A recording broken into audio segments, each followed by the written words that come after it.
Hello, hello. Sorry I'm a little late. I had to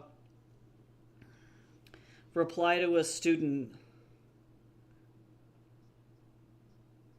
Um, I had to talk to a student and set up a meeting because they stole all of their assignments. So now I have to figure that out. So I have a meeting today, and I don't wanna. I don't wanna do it.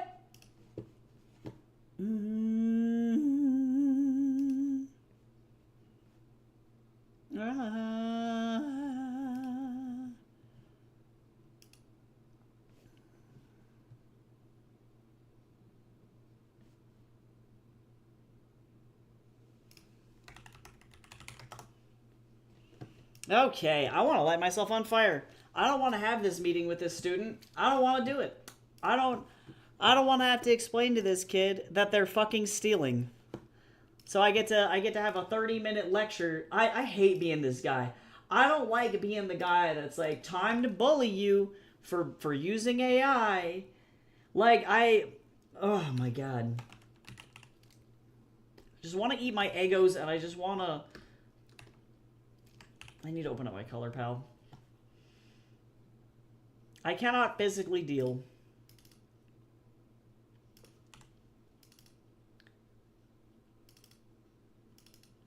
I want to just drink my tea.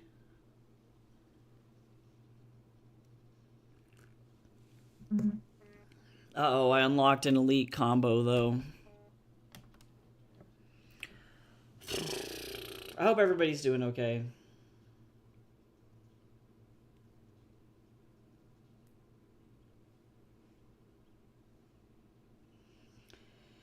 Holy shit.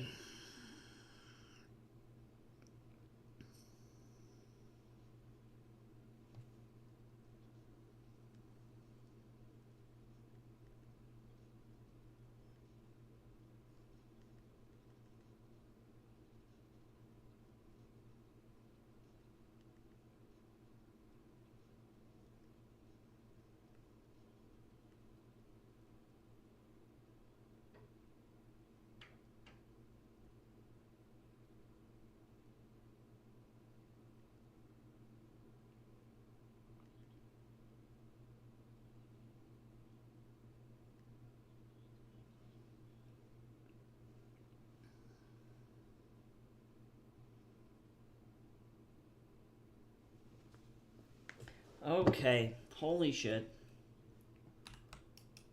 Hey, Chips. How's it going? Okay, hold on. Let me just draw my dumb little... Well, I guess I'm going to open up the other...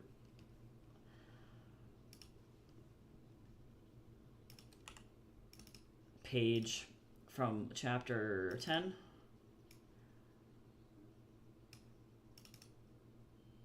Hi, Gamey. How you doing? I may or may not be dying, y'all.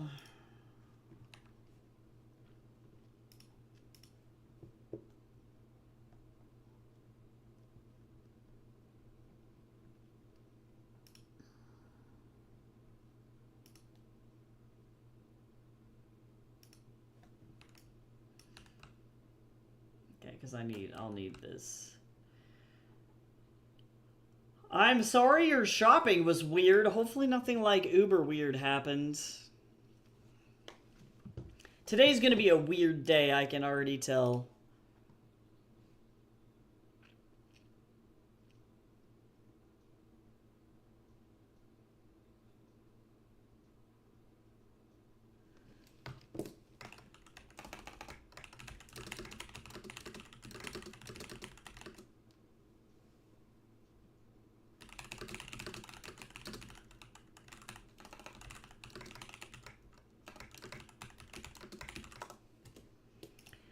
Oh man. Yeah, hopefully today will not be a weird day for everybody involved. We gotta just keep our fingers crossed. Things are fucking weird. Hi, Cal. I hope you're doing good.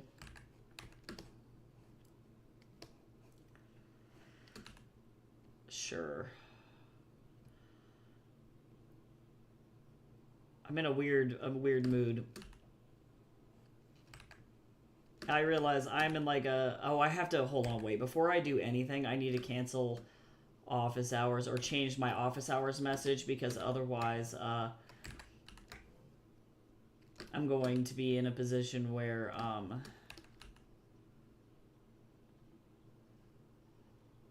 I forget and then I have to cancel my office hours. You're doing a lot of controlled screaming over there into a microphone. Hello? Oh my god, not Photoshop, delete my fucking preferences again.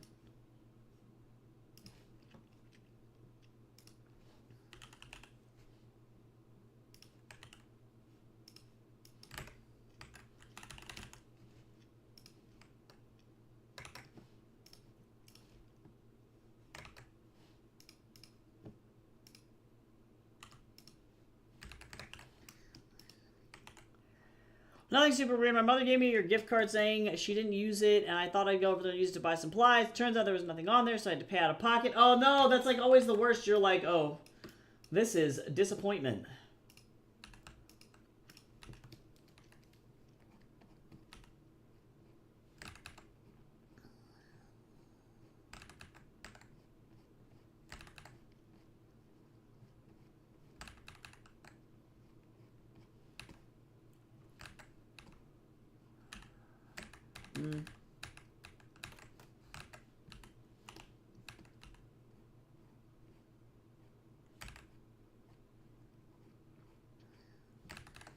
Actually, you know what?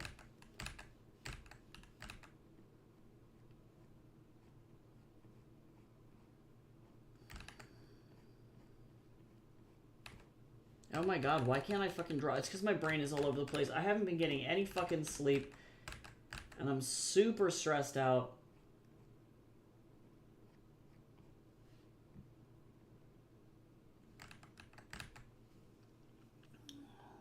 Probably should have known better than to trust my mother. Oh no.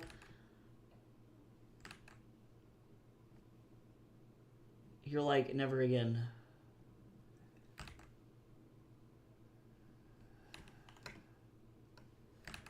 No, that's not what I want.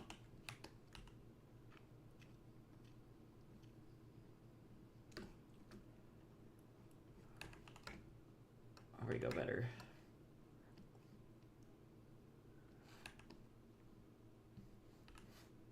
Oh, and then actually, plot twist, her hair is slightly more gray. Because she's old Wendy now.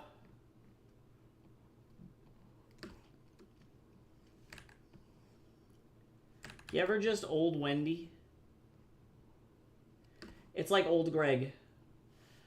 No sleep again. Nope. Because living here is a fucking hellscape. It's really bad over here. I just like, yeah, I just don't sleep anymore.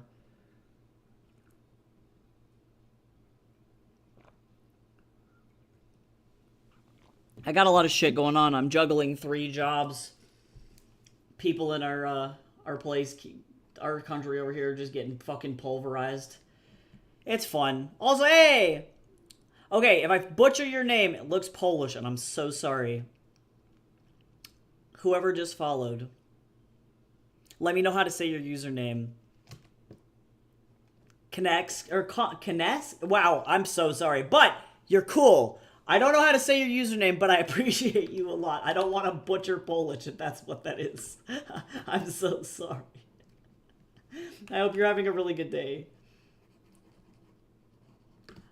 I don't trust my own ability to read things.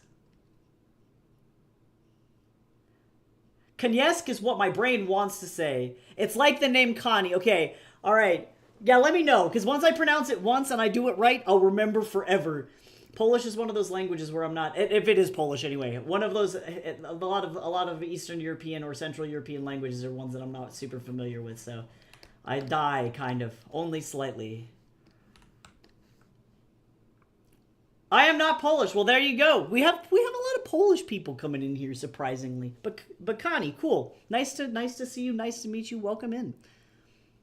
Yeah, it looks very Polish.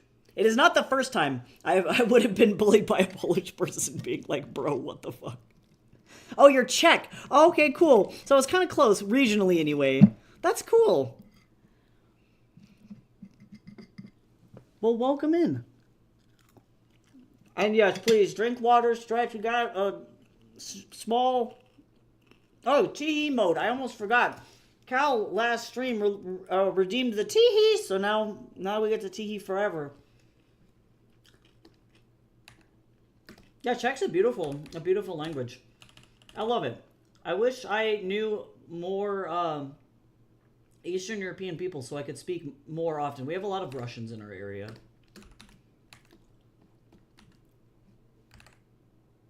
And I am ass at Russian as well, so I don't play that game. I don't do that. Okay, so let me figure out. I have to like really figure out where her silhouette is going. Well, welcome into the stream. It's great to have you. My name is Tycho or Tico. You can call me whichever you like. And I'm an author, an illustrator, a comic maker, an art teacher, a general purveyor of madness. I'm having an absolute crash out. The U.S. is a hellscape. Oh, fuck. Yeah, no, I've mostly just been, I'm like, you know, constantly trying to juggle work. You know, 3 jobs is not an easy thing. And actually, technically 4, it's not an easy thing to, like, to do. Oh my god, Czech is not a good language if you learn it, or like all of it is hard. Oh god.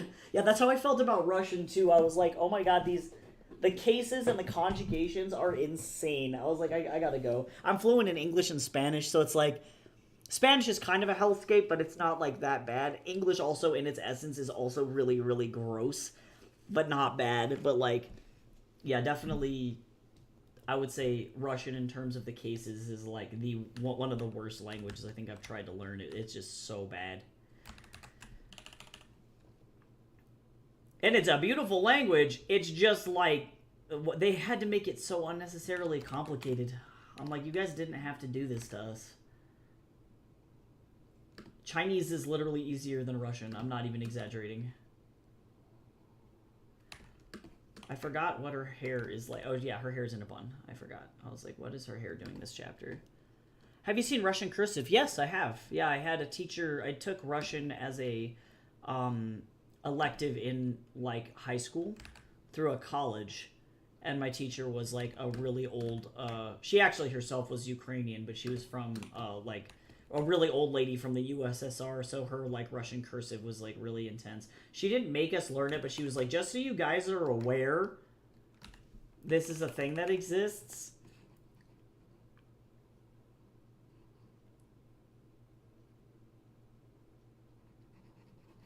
I'm like, I'm so sorry, I don't understand.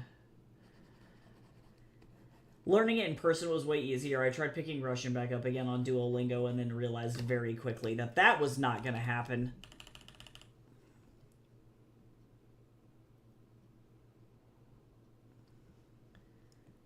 Duolingo doesn't explain anything. It's like, good luck. It just like holds your hand and is like, and then chucks you immediately into the ocean. It's like, have fun. I'm like, this is not fun.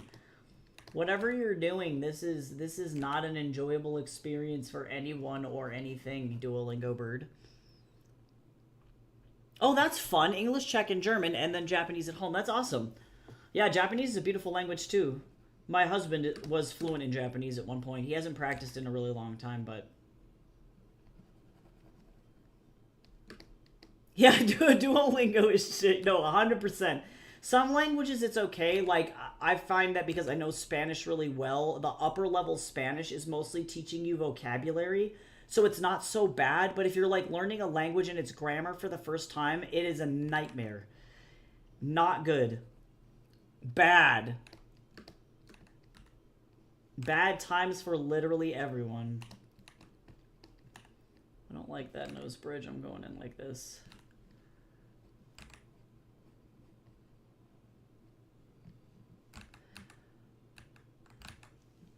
Well, that's okay. We can throw the bird into the ocean.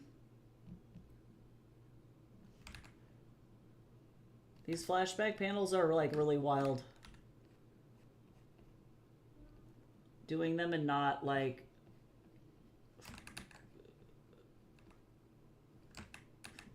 ruining my life is difficult. Would much rather go back to doing other stuff. Okay, and then she's wearing, what is she wearing? Let me open up the title page again. I'm like, what do you even have on? She's wearing that Billie Eilish outfit. I'll open up this one. So I have to go get, oh, actually, no, bad idea.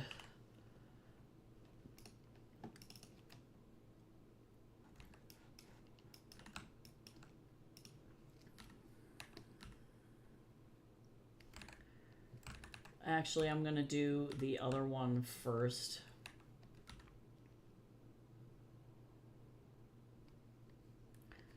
Let me just really quickly rough in where this goes so that I have the shapes correct here.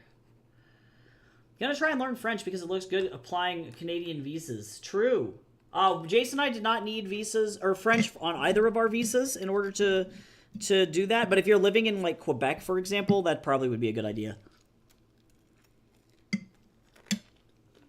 Je ne parle français. I speak it very colloquially. I can understand French because of the Spanish, but I can't speak it at all.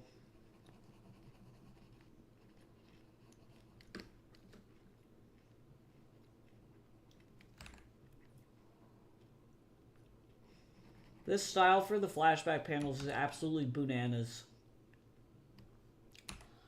Posture check! Okay, everybody sit up. I was shrimping a little bit, thank you. I appreciate that. We were all slouching. I'm trying to eat my little Eggo waffle. Well, if you're interested in checking out more of my work, you can do so. This comic in particular is free to read online if you want to check it out. I update it every Wednesday. It's got like 250 pages-ish, give or take, so far, so that's pretty fun.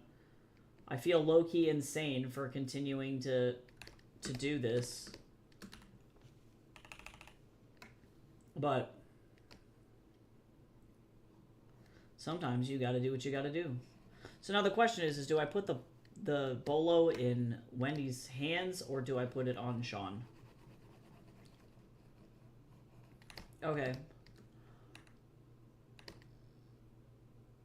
She looks good with a bun. Alright, let's see. Yeah, well, when we were at Canadian airports, even over in Toronto, or not Toronto, in Vancouver, they were, all of the airport people spoke French, you know, as well. They were greeting everyone in English and French, and then making announcements in English and French, you know, so a lot of people speak it there.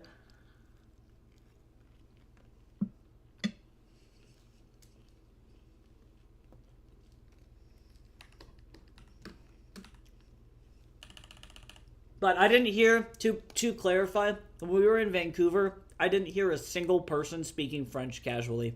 No signage was in French. No businesses operated in French. It was actually more common in Vancouver to find businesses that only had Chinese signage and menus than it was French. So, but I imagine the East Coast is completely different.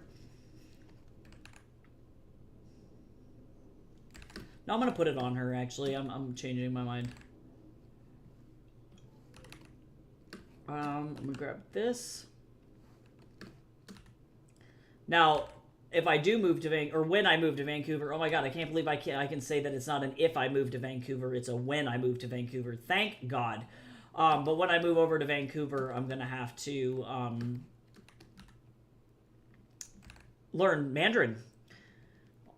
I want to try and like pay off a lot of my student loans so that way I can go learn Mandarin. Like really bad.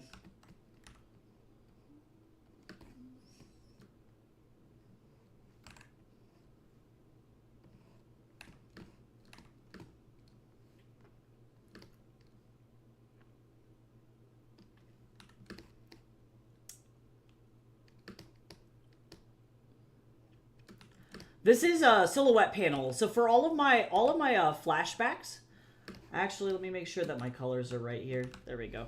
For all of my flashback panels, they're all in color, which is really fun. So effectively in this scene, we'll have like Yin being like, oh, you came back. And then it's like, this is earlier in the day. and then this is at the Trippy Taco, and then earlier in the day, and so we can kind of intermingle. And then this one also too is like earlier in the day. We get to intermingle these like color panels, which is really fun and not something that I get to do very often.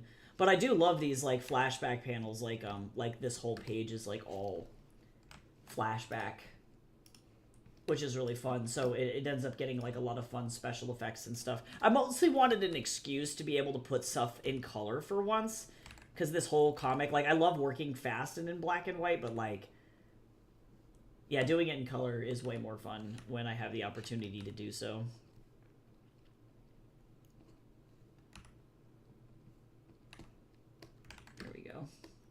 And also, too, because this is, like, such an important object. I'm trying to think. I'm gonna do, like, blue, I think, for the background. Because it's, like, daytime. Oh, that's my mom. Hold on, let me let her know I'm streaming really quick. Hold on, I'm just gonna mute my mic.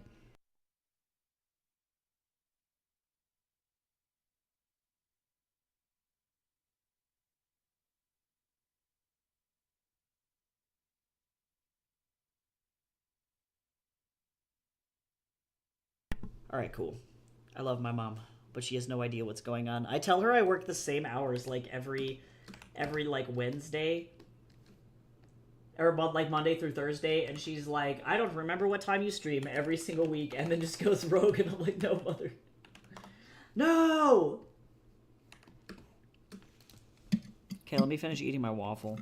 I'm so stressed out, y'all. I don't want to have to go talk to that fucking student about AI. I don't want to do it. New Brunswick is the only legally bilingual province, and I live right next to it. Oh, that's interesting, though. That's wild. So, is Quebec, are they not legally bilingual, or are they French first?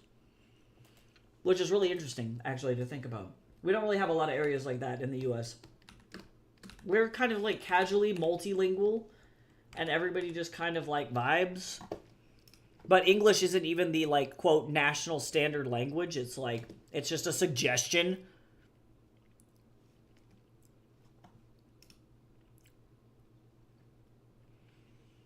It's like if you live in certain areas, like... Yeah, it's a good idea to know. Like, if, like, living here in Colorado, Spanish is almost essential. Because there's just a lot of people that don't speak English, which is a total vibe. But... otherwise, other places, like if you go into Indiana, like you're probably not going to hear another language other than English.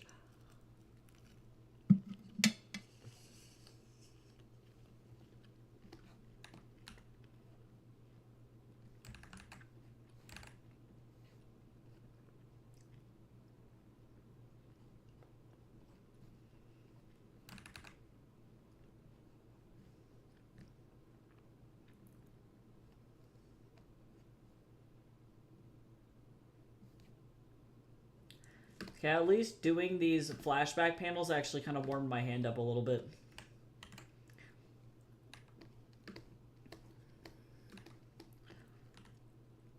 Also, many thanks to Cal and Chips for picking an outfit for Sean so she doesn't have to be naked this whole chapter. I really appreciate that a lot.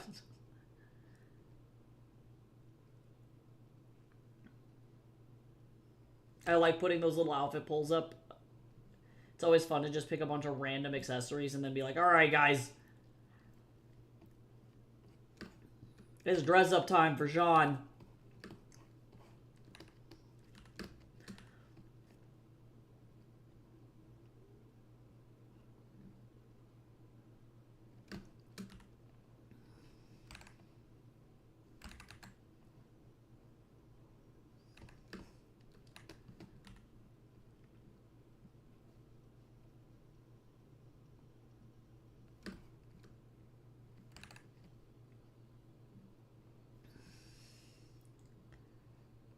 Okay, there we go.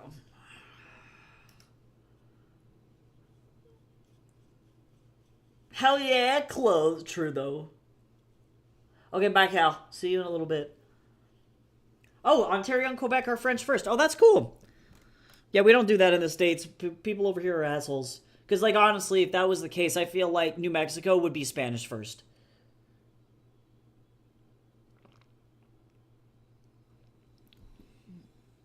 Colorado might not be, but that's just because I think the farther north you go in Colorado, the like less of a Spanish-speaking population you get. But New Mexico definitely would be mostly Spanish.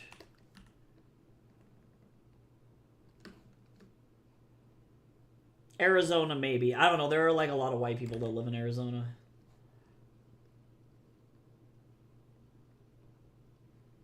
Like a lot. If y'all ever get the chance and you live in the US, you should go to Sedona, Arizona. It is the weirdest fucking place I've ever been. Go and let people take photographs of your aura.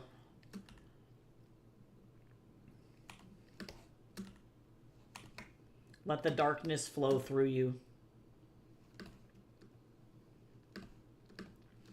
Actually, did I put this... Oh yeah, it's way down on her shoulder. Actually, I gotta watch out where I put this oversized, like, t-shirt. Because actually, this goes like this.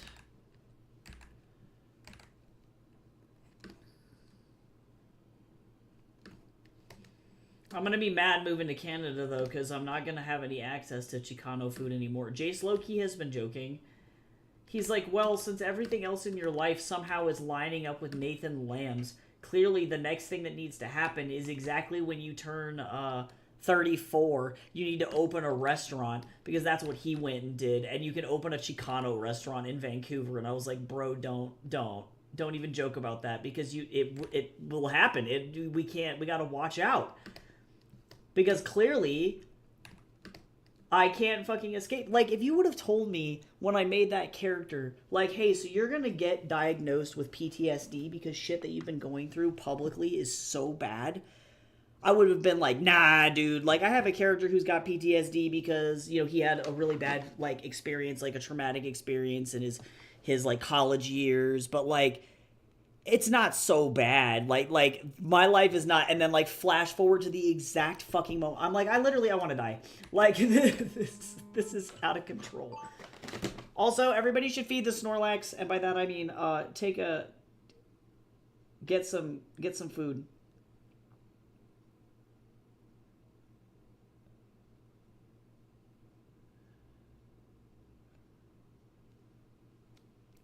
Okay, let's see.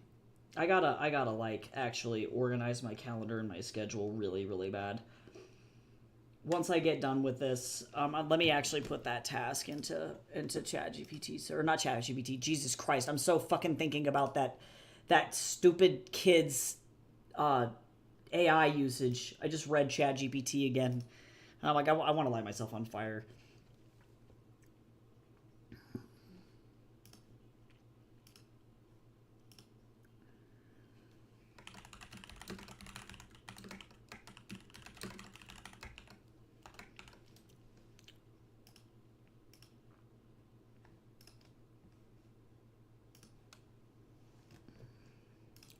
I'm literally never going to get out of that hell.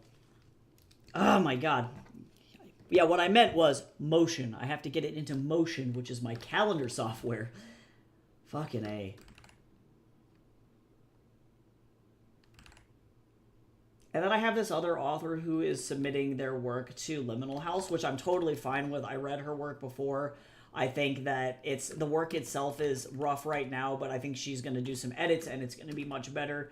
But then she was asking me, like, is this something that Liminal House would represent? And then I know that she's edited it with ChatGPT.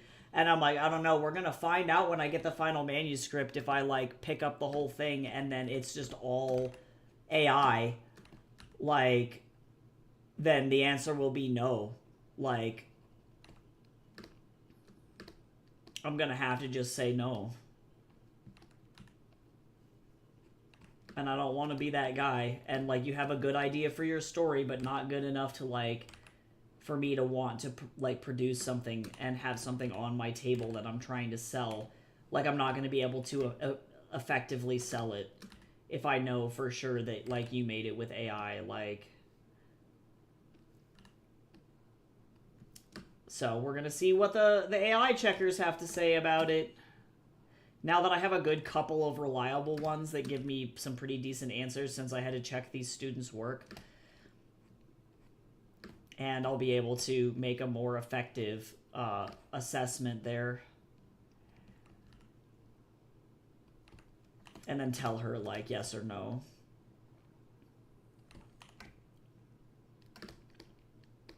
Oh, yeah, I actually realize I need to... Hold on. Do I have a panel of the Trippy Taco that's, like, just them sitting in a booth? Because can I get away with... Where's the booth?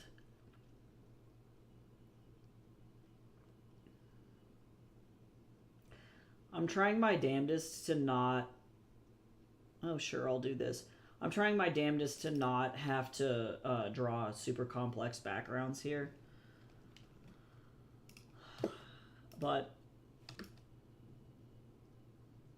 And it looks like she's not... They're not close enough to another table to have that be a thing, but I do need a background back here. And I think I made the booth buttons at some point because I got sick of, like, drawing them over and over, so I'm going to do that. Let's see, and then this is the art that's on the wall, and then that should be okay. I think I did do this, but let me figure out where I put it.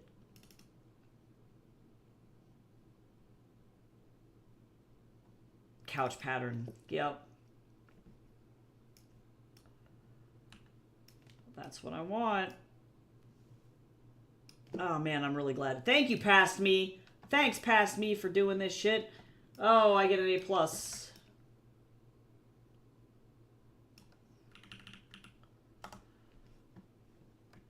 Yeah. I don't know. I'm just like... I'm so tired.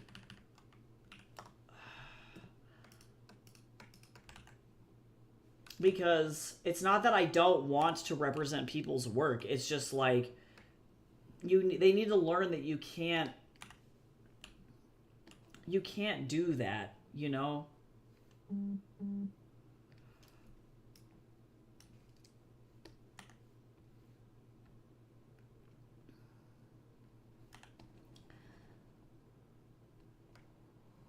No AI. Knock it off.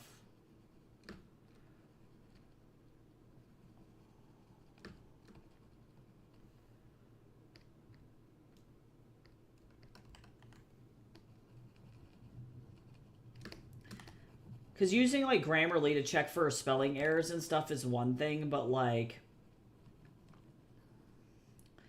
using ChatGPT to edit your work is a completely different thing. It's just not going to be good or effective.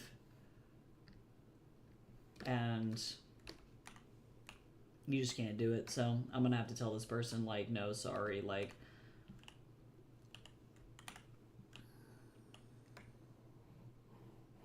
It's not gonna happen.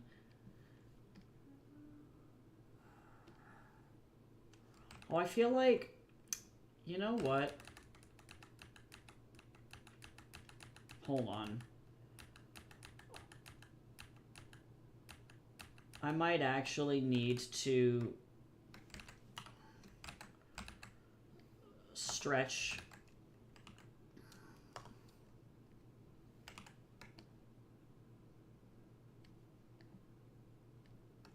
this. It's tough because the buttons are really tiny here, but actually, wait a second. Then that means I need to make these smaller.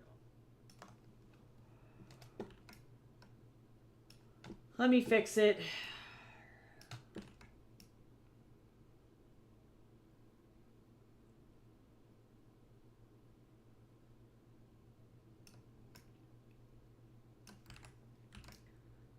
I didn't make this pattern very good, but, you know, it's better than having to draw it over and over and over again. I would rather not have to do that.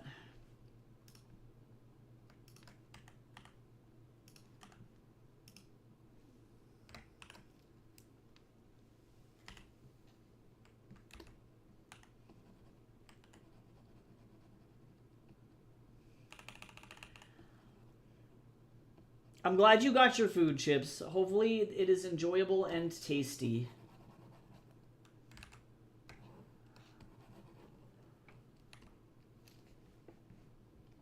There we go, that's better.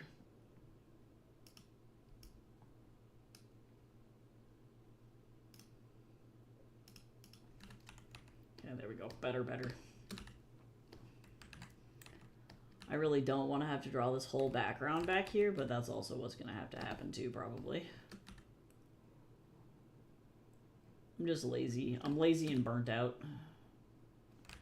I need more talking heads panels. I don't know. I have to try and figure out what I'm doing because I feel like there's a lot to do and I have to sell all my furniture and I need to, like, figure out how to get, like right now I don't know what kind of visa I need to get, and thankfully Jace is so on top of his shit that he's like, we're meeting with immigration and like all of this other stuff, and I'm like, oh, thank God you have any fucking semblance of like what's going on, because I'm trying to like not burn my house down while doing all of this stuff and trying to keep my business running and all this shit. And also I'm working for other people, and also I'm grading students, and also, and it's just like, I don't know if I can handle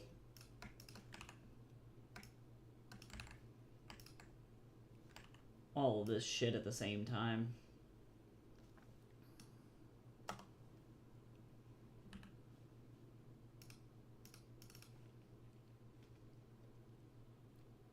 I'm just tired. And then I know it's because I'm not getting any sleep.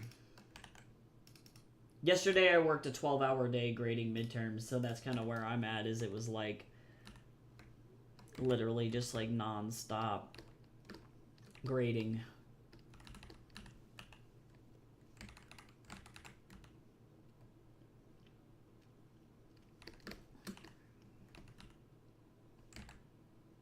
Which does, I guess, on the plus side mean that I can like not, you know, grade other students' work later on in the week. You know, like there's nothing left to grade, so the rest of the week I kind of get off for grading and stuff, but like it is exhausting.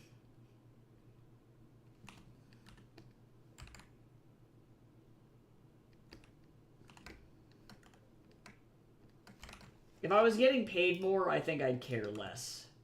You know? Like, if it was actually, like, equal compensation. But I don't really feel like it is.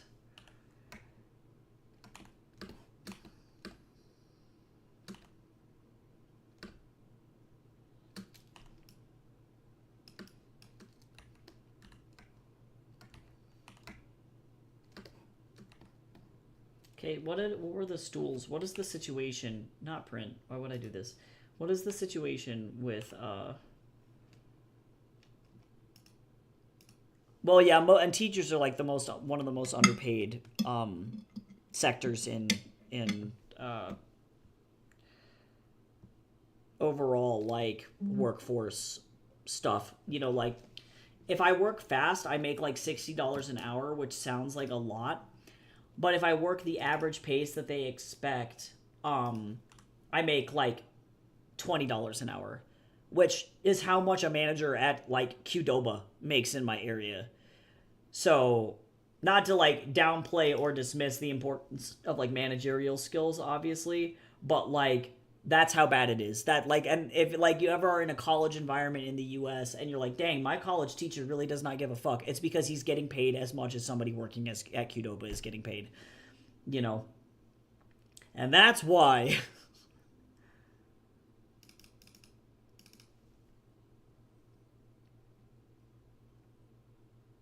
and then he has to do that for like 20 students to 25 students per class.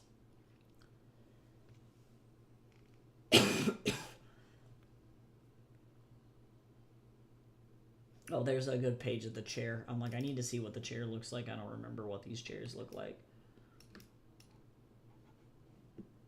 God, you can tell I was suffering on that page. Wowee.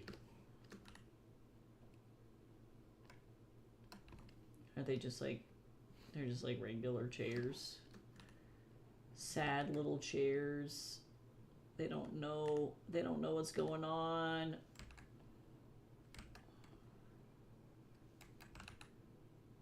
Yeah, no, that's, and like high school teachers get paid worse, right? Like, if you can imagine. And some states are better than others. Like, I recognize what's really sad about it is that what I'm getting paid at this art school is competitive. So other places are, they actually pay less. So I'm getting like paid above average.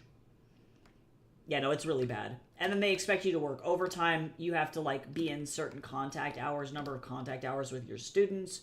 You have to be in a certain position where like you're effectively available for your students 24/7, and so you don't get a break. And then on top of that, if you're an adjunct, you don't get paid vacation. So when school is not in session, you don't get paid. So like my paycheck at the beginning of the month, for example, normally I expect like a maybe like a $1,200 paycheck ish, give or take, every 2 weeks. But my paycheck at the beginning of January was $200. You know, so it's like you just have to kind of effectively anticipate that you're gonna get totally sideswiped at any given point in time, and you never know. Also, I was shrimping super hard. Everybody sit up nice and straight. Make sure that your back is being taken care of. Drink some water. But yeah, I feel bad. I'm kind of excited to definitely not be in the teaching sphere at the end of the year. I'm gonna start. I have to also, like, that's probably why I'm also like low-key kind of stressed out. Wait a second, is this the table? Hold on, I'm an idiot. This is another table. But yeah, like, I really mostly just need to focus on getting another job, because like I have Pubvendo, which is good. But in order for Canada to really want me to stay, I need to like actually be in the Canadian labor force, you know? Oh, actually, that's gonna make me regret my entire life. So I need to be able to, like, yeah, actually give them a reason for me to stay.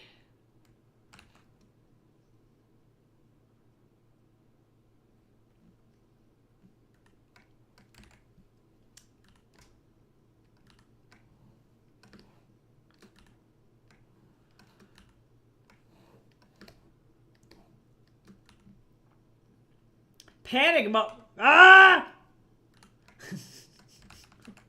Okay. I am panicked. You're right. 100% accurate.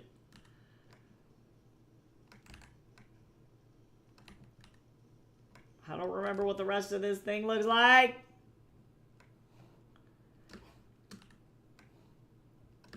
I start yelling. Mocha! I'm like, what does the register look like?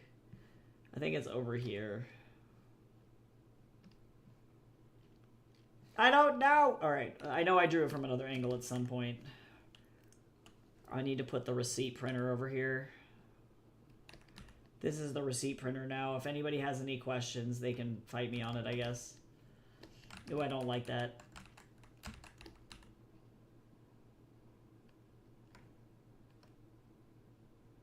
This stupid set saved my life.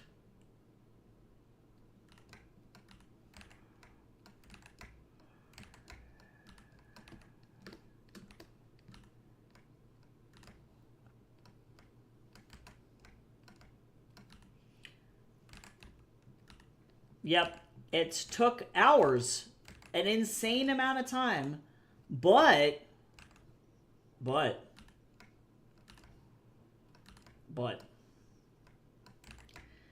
it saved me hours and hours and hours and hours in the future, so like, I'll take it.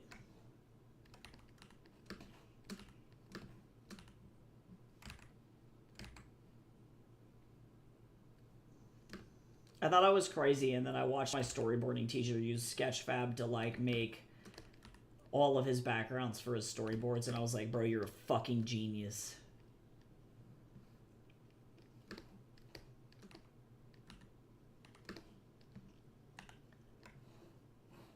Yeah, that's what I was doing in the beginning, was just like raw dogging perspective in this set. And long story short, never again. And some of the elements I still do, but that's okay. Because some of them are easy, and like I recognize that the set is going to be on, you know, on screen for literally like 5 seconds. You know, it's not really like that crazy. It's just like nobody's going to be really looking at this that hard. Like, it will be okay.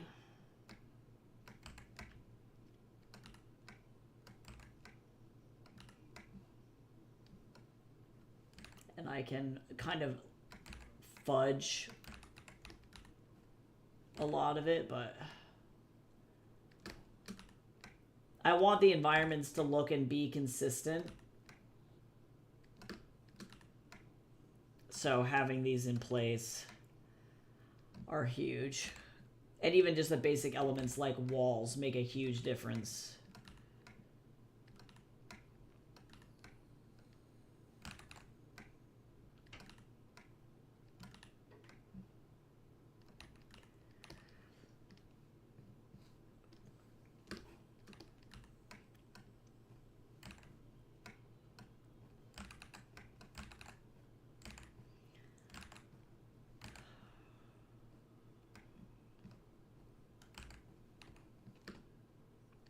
And then there's like the clock. Yeah. Clock.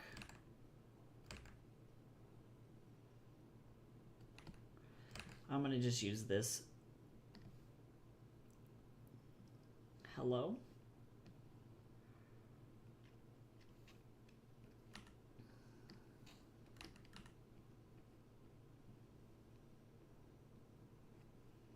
And then it has a bunch of little lines.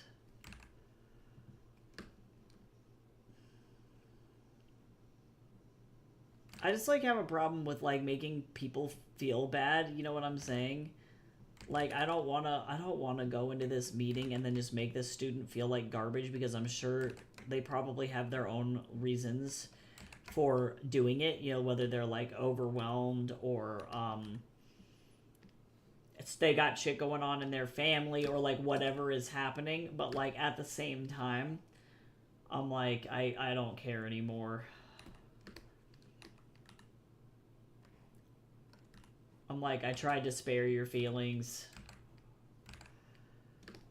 and then you just kept fucking using AI and disrespecting my ass. So now this is where we're at.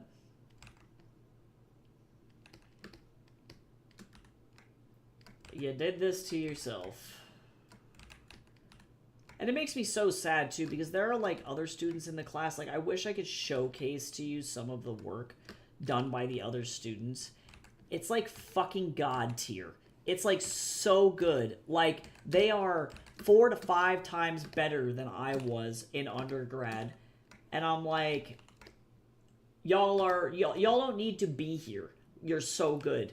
Like, and so to see those students effectively have to sit in a class alongside people who are literally using AI and not giving a shit, it's like, I can't imagine how disrespected I would feel if I was in that situation. You know, it's like, cool, my like classmates just like aren't giving me any critique because they're all just using ChatGPT. And thankfully it's like less bad. Like, I guess what's sad and really like what makes me frustrated about the whole thing is that like you weed out the kids that are using, like, they're failing, and whether they're using AI or not, they're just like really not good at art, for example. You weed them out so fast, because you'll notice that, like, for example, in my freshman level classes, all of those kids are they're all not turning in their assignments. It's like a 40% submission rate. Like it's really bad. Like 40% of the kids in the class just don't do anything. And then by the time you get to like junior or senior level classes, 100% of the kids turn in their assignments. And it's like, oh yeah, because you guys, the ones that are left, the students that are still there are the ones that actually care, you know? And so it's like watching a chopping block, you know? It's like, it's hard.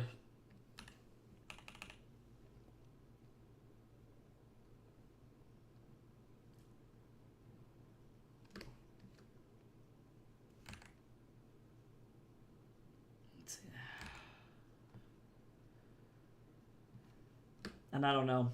It's hard.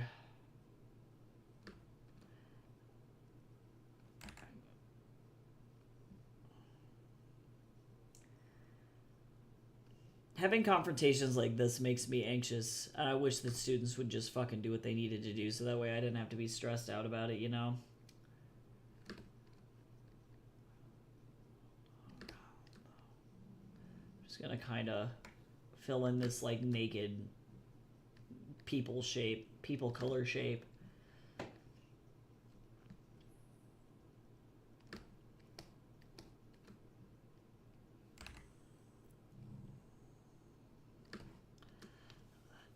Right. Well, and the problem is, I think that what happens 9 times out of 10 is that one, unfortunately, the teachers are old as hell and they don't know. And so, like, for me, because I've intentionally made the choice to try and learn how ChatGPT works, or when new technologies come out, like, I've fucked around with character AI, or like you go and you look at these things, you compare like other tools with each other, not because you want to use them in your day-to-day life, because I don't use them that frequently for creative endeavors, but because I need to know how to spot it.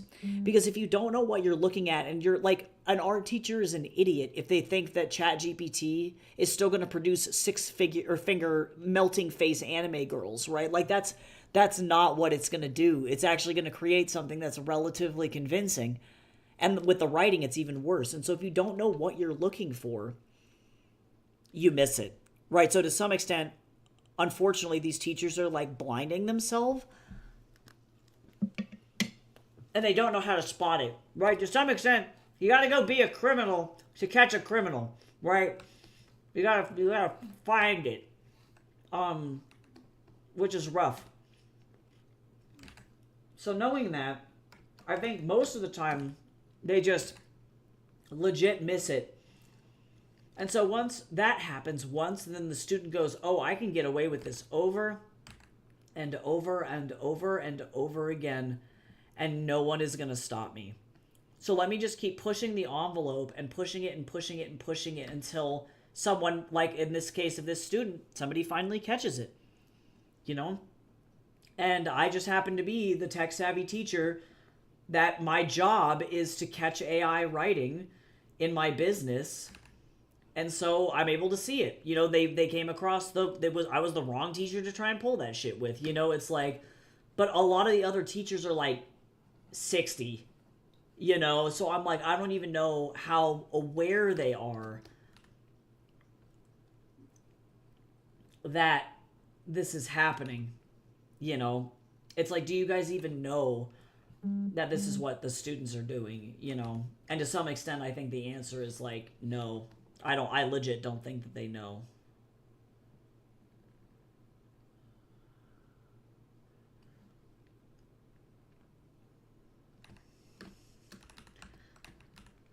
So then they get away with it, and then they don't get caught, and then they are surprised when they do. And then they act all offended because then it's like, oh, you know, I didn't know, or it's like every single class makes you read through a presentation that says you're not allowed to turn in AI. Like you can't say that you didn't know, guys. Like that's not how this works. I don't care how old you are. If you were in high school, your teachers there also told you to not use AI.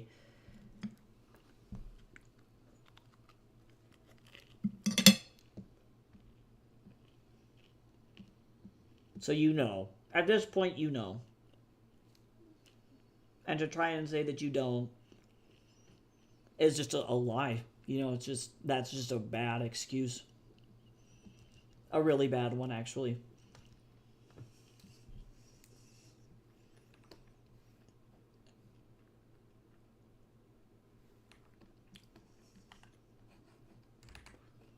They should be rolling up here looking like Ganondorf.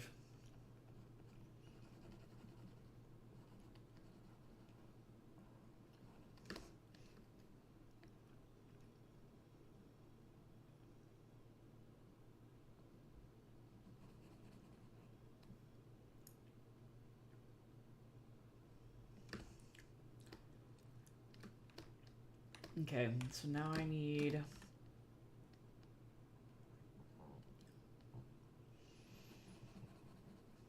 Yeah, so I think other teachers too, and it would not surprise me, like I know South Park made like a joke answer about it, or like a joke episode about the whole thing.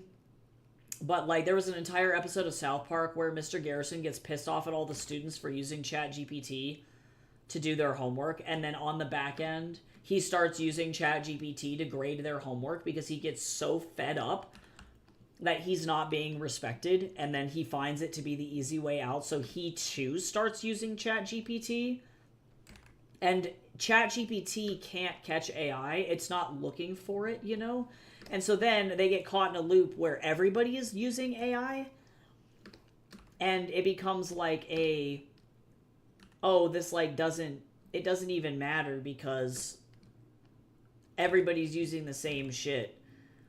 You know, so to some extent, like, I'm lucky that I can look over assignments really quickly, because I grade really fast. I definitely don't, like, because I'm not being paid enough, I recognize, like, I don't go in and spend, you know, 30 minutes on each student's assignment. It's probably, like, 5 minutes max, you know? And that's just the way that it goes. But at the end of the day, like, if a teacher is just feeding it into, like, ChatGPT at the end of the day, they're not going to look at an assignment and go, oh, that's AI, right? Because they didn't really look at it. And thankfully, I can see that shit really, really fast. It's really obvious, I guess, when, like, you're working in an art school environment like I am. These kids are not good writers, you know?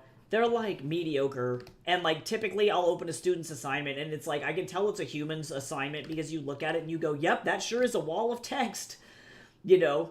But at least it's theirs. At least it's not good, but at least it's theirs. And I'll take that over literally anything else. Like, I'll take that.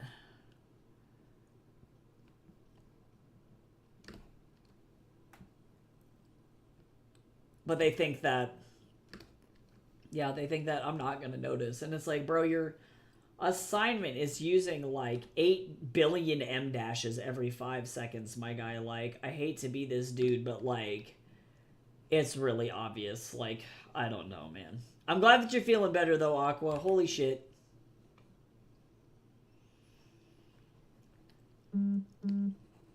Yeah, I'm sure you feel like Garbaggio. I'm glad that you're slowly on the mend though. That's so stressful.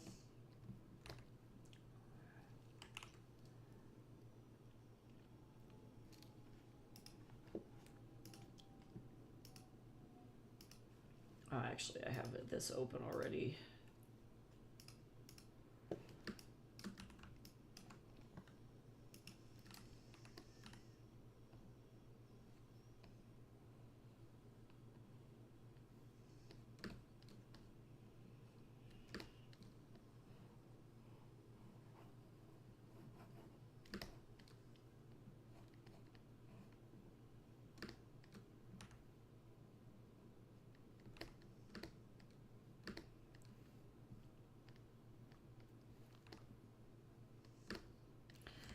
Now he looks like a Final Fantasy character. I fucking love it.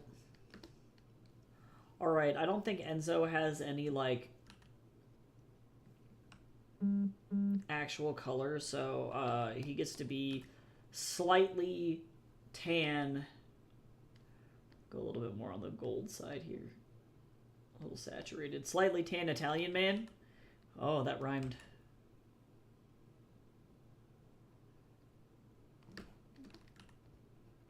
It's me, slightly tan Italian man. Oh my god.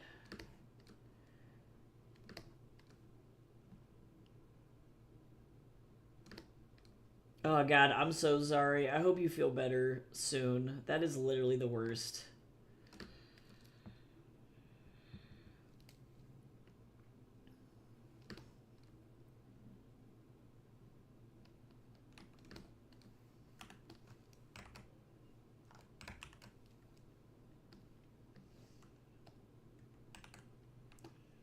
Okay, let's see. I'm gonna put him in a like navy blue top.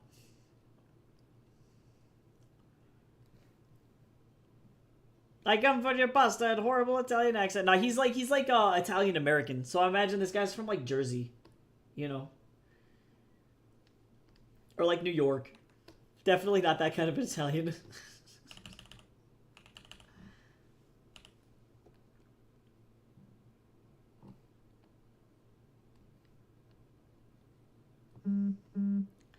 He's just an Italian man with an Italian plan. Ah, that's so good. That's really good to hear, Aqua. I appreciate that so much. I tried really hard, especially with, like, our main characters here to have, like, really recognizable silhouettes and stuff, so that's huge. That means a lot. I promise I know what I'm doing. Sort of. Sometimes.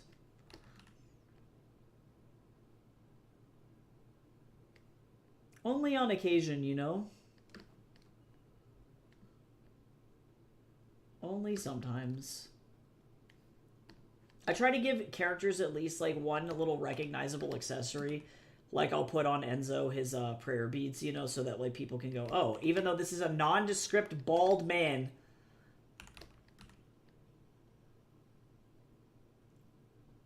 I know who this is. Or, like, recognizable beard patterns, like that kind of a thing.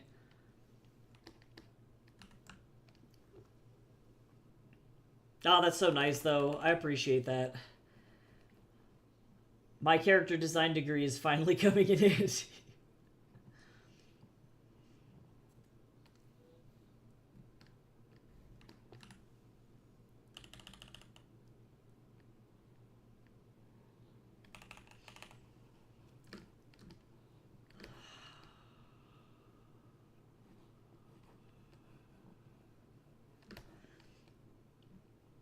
And these silhouette drawings are, like, the hardest to pull off, to be honest, because there's so much, like, crossing form and stuff like that. It's, like, it's hard. You have to be able to, like, color block like a crazy person. And then I'm gonna give him some gray. Oh my god, your mom, she's doing it! What an absolute unit.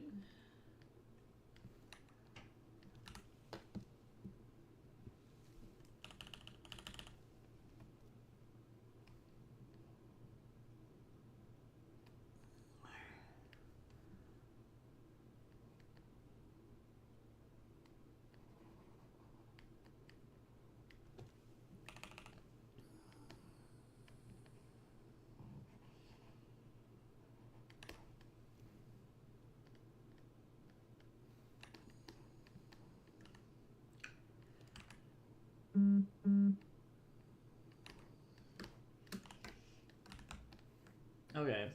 That'll work. He's so fucking tall. Or rather, Enzo is really short. That's actually, that's the reality. They're fine. Okay, let me give him his little prayer beads. I'm gonna pick kind of like a neutral brown color.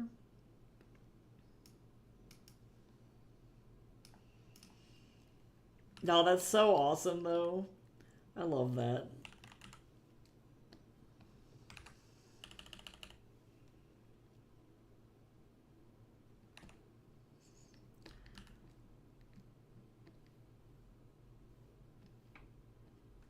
Actually, I need red.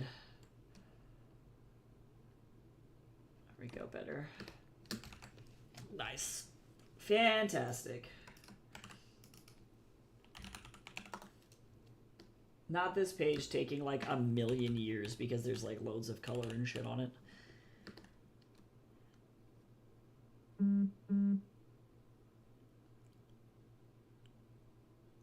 Yeah, that's so funny. You're like, bro, I can't be there. I'm dying. Like,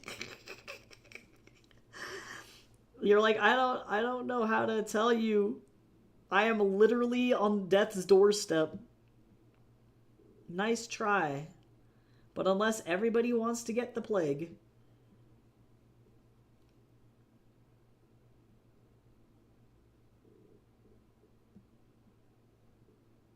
Joke's on you. Okay, I fed my Snorlax. Finally.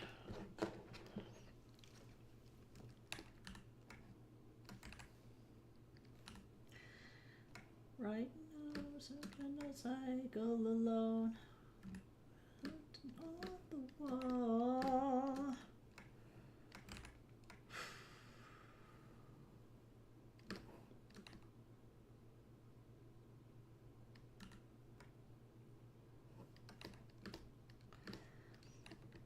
TV screen.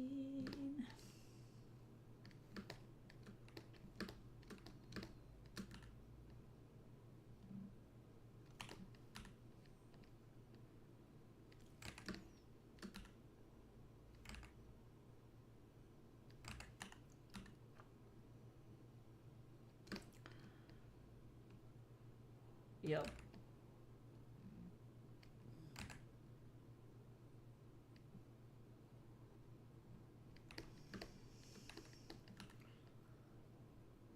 I love how this guy had like a really nice tunic, all things considered. On a really nice Hanfu. He's like, I use this at temple, but like, you can just have it. You have no clothes and you keep stealing shit from everyone else. Wukong's like, thanks.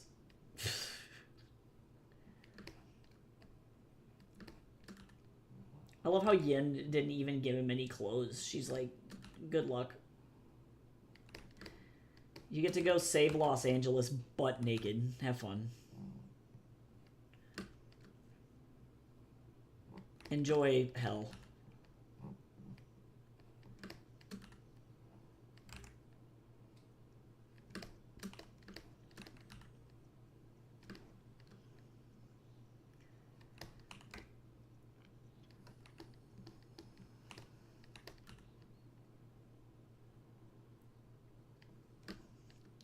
Microwaved Alfredo. That sounds good. I don't know what I'm gonna eat for lunch today.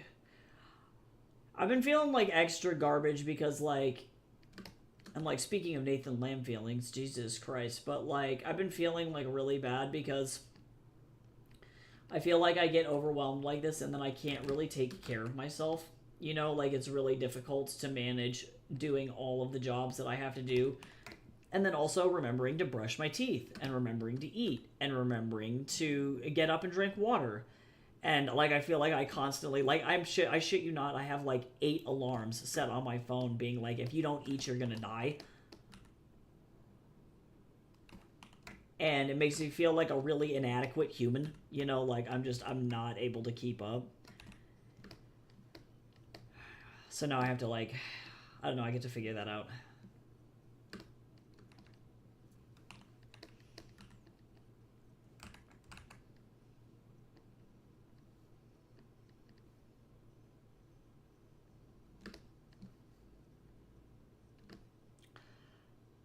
Yeah, mood though, Aqua. That's where I'm at. No, exactly. It's like I need to like actually like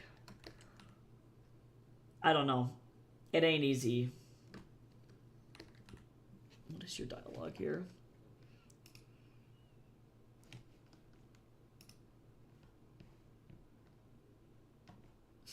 Something really shitty. I'm in the state of need food or will die. Oh my god. Live! Live, I say!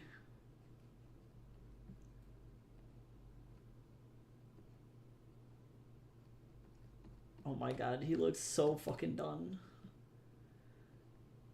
He's like, that's nice.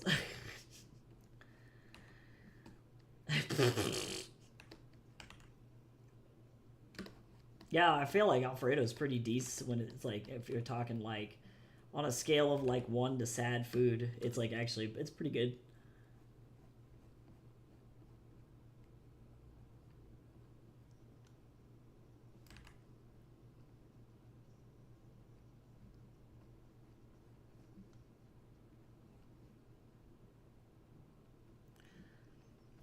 Live! Yeah, exactly. Exactly.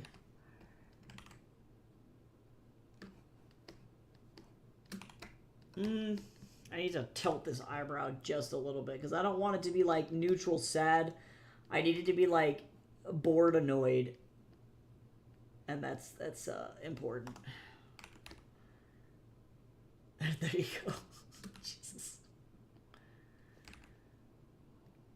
Oops. This way. Hi, Ava. I am keeping it together. How are you?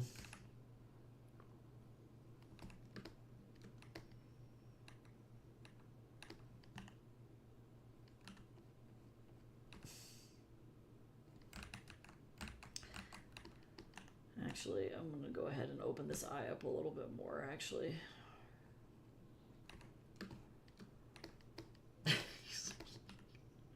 He's like, that's nice. Hope you guys die. Oh, yeah, that's good. I fucking hate that. When you get an Alfredo and it's runny as shit. That is a whole ass thing.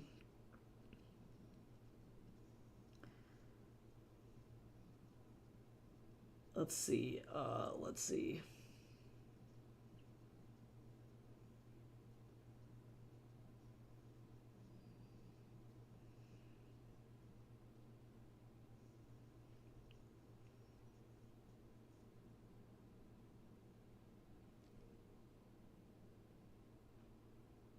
Okay, we'll see what my department chair says. The head just got back to me. She had some pretty good advice. It's tough because like they're effectively saying that there's nothing that they can do. You know?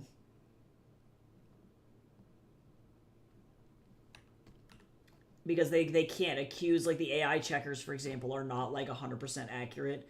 So effectively what she's telling me is that we can't do anything about this, even though I know that it's AI, because I checked it up against my own work, you know? So I know that it's AI because I can see it with my eyes, and it's like, okay, so you're telling me that there's like, all I can do is just continue to effectively give the students like a C,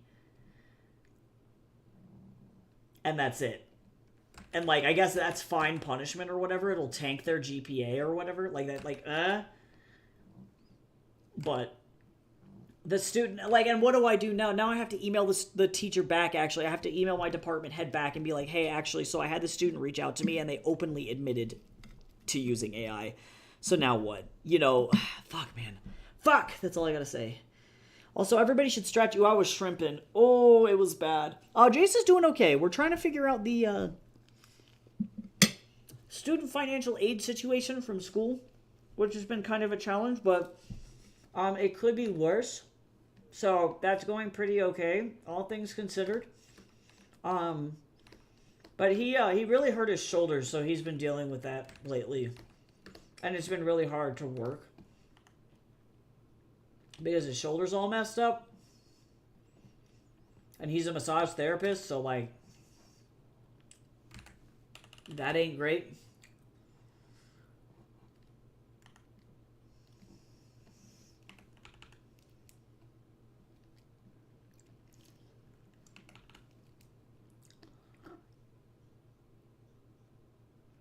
Yeah, no AI in art classes. I'm 100% anti AI, like generative AI. And it's tough because I have to like constantly explain my nuance, right? Because I personally, and this is like there's so many complicated elements to this particular issue. I personally am not 100% anti-AI. And what I mean by that is that we need stricter AI regulations, like hardcore, really bad. The fact that like people are like deep faking pornography of other people, like the fact that Grok allowed people to edit clothes off of people needs to be regulated 4,000%. We need better clean energy so that way the minimal environmental damage that AI does, because realistically, right now, I should say right now with a big asterisk, it's not that bad, but our fossil fuels are out of control. So we need those regulated. And most importantly, we need to teach people that you can't fucking use AI for everything. Like, sweet God, if you need it to, like, effectively act as an enhanced Google, sure, fine, fuck it. Use it like that. But as soon as you decide to go to art school, the line is pretty fucking firm. Right? Spicy steam power, no true, though. Well, and it's crazy because, like, Vancouver is a net green city. I learned that the other day. They produce so much using geothermal energy that their city infrastructure is almost 100% green. So I'm like, if one of the biggest cities in North America can power their entire cities off of geothermal, we can fucking figure it out. You know what I mean? And so like it's to the point now where it's very obvious that like people are intentionally not switching over to green energy just because they suck. You know, so there are a lot of issues intrinsically with AI, but I'm not 100% anti-AI. I'm pro-regulation and pro-reformation because I don't think it's going to go away, but we definitely need fucking regulations because this is out of control. And so now I get to explain this to a student who very well might not show up to the meeting. Oh yeah, exactly. Exactly, Aqua. And I think that brings up another really good point too, where there's such a gut reaction to AI, where especially in the video game industry, people are like, if you use AI in your games, I'm gonna cancel you and you don't get to have my money and I'm never playing your game. And I'm like, well, AIs have been used in NPC coding. Like anytime an NPC makes a decision in a video game, and we're talking all the way back to the very fucking first video game, that's artificial intelligence. It's a string of if-then statements that determines, yeah, exactly. It determines what the enemy's behavior is. Now, granted, we now have more advanced versions of that AI. Like, I love how in Black Myth Wukong, the AI and the enemies are smart enough to understand that if you use long-range attacks, its next move is to actually use a short range or like a grapple to bring you closer to it so you can't do that anymore. And it's more intelligent that way, which I think is very, very cool. But, like, there's AI all over the place. Like, if you have a smartphone, unfortunately, you have AI in your smartphone as well. But there's a difference between AI chatbots, generative AI, and general AI. And, like, people don't understand that as well. So there's just a whole fucking slew of mess around this particular issue. And until people are educated enough to learn the difference, it's like, I feel like it's like giving a kid a power tool. Does that make sense? Where the power tool does its job. It works really good. We need the power tool. Like, say you need a drill to, like, drill something into the wall. But would you give an 8-year-old who doesn't understand how that power tool works the fucking drill? No. You would tell the 8-year-old, you don't understand how this works, so you're not allowed to use the fucking drill, right? Don't touch it. You're gonna fuck with it. Like it's just not gonna happen. And so that's what AI as a tool overall, I think, but particularly the way the AI chatbots function now, because even the chatbots themselves, a lot of chatbots have like generative AI integrated into their standard features. But even that, like, effectively, it's an ineffective search engine. You know, so it's not good enough. Like the software and the code behind it is not yet good enough to be able to give to the average population, somebody who knows, who might accidentally fall prey into overusing the AI. And now we're to the point where it's like, uh-oh, we can't pull the plug. So now we have a bunch of 8-year-olds running around with power tools and they don't know what to do with it. And that is what's causing the damage. So then you have people fucking, you know, going onto the internet and taking clothes off of other people. Or you have people like this author that I'm working with just generating a bunch of AI images and putting it in their manuscript. And I have to be like, no. Don't do that. Surprisingly, Ava, I don't think that that's the case. I think that well, one, you're right. I don't know. The regulations will always come too late. I 100% agree with that. Humans are good at that. We do that with literally every single issue that we have. Like the regulations, the methodology of most humans is ask or do first, ask permission later, which is a really dangerous place to be. That's pretty normal. Like I think about everything from the transatlantic slave trade to nukes, right?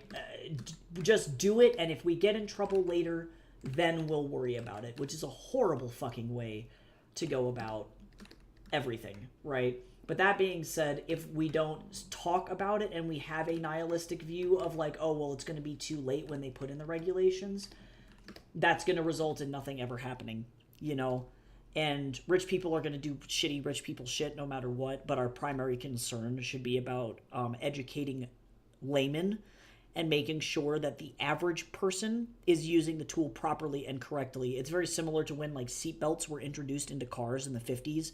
Like there were people who literally were calling the people who introduced seatbelts in the US communists because they were like, seatbelts are anti-American, and they were like really pissed about it. And I feel like the backlash is going to be pretty similar to that. It's going to be a very similar mindset where people are going to be really resistant to it, and especially companies are going to be really resistant to it. But they need to understand that they can't make money, because right now OpenAI loses billions of dollars a year. They do not make profit. The only time they make profit is when Nvidia makes chips and shit for them. And then their stocks are artificially inflated, which is what's making them money. Right? And so that's really important to remember, is that in terms of like ChatGPT as a business, they do not make money.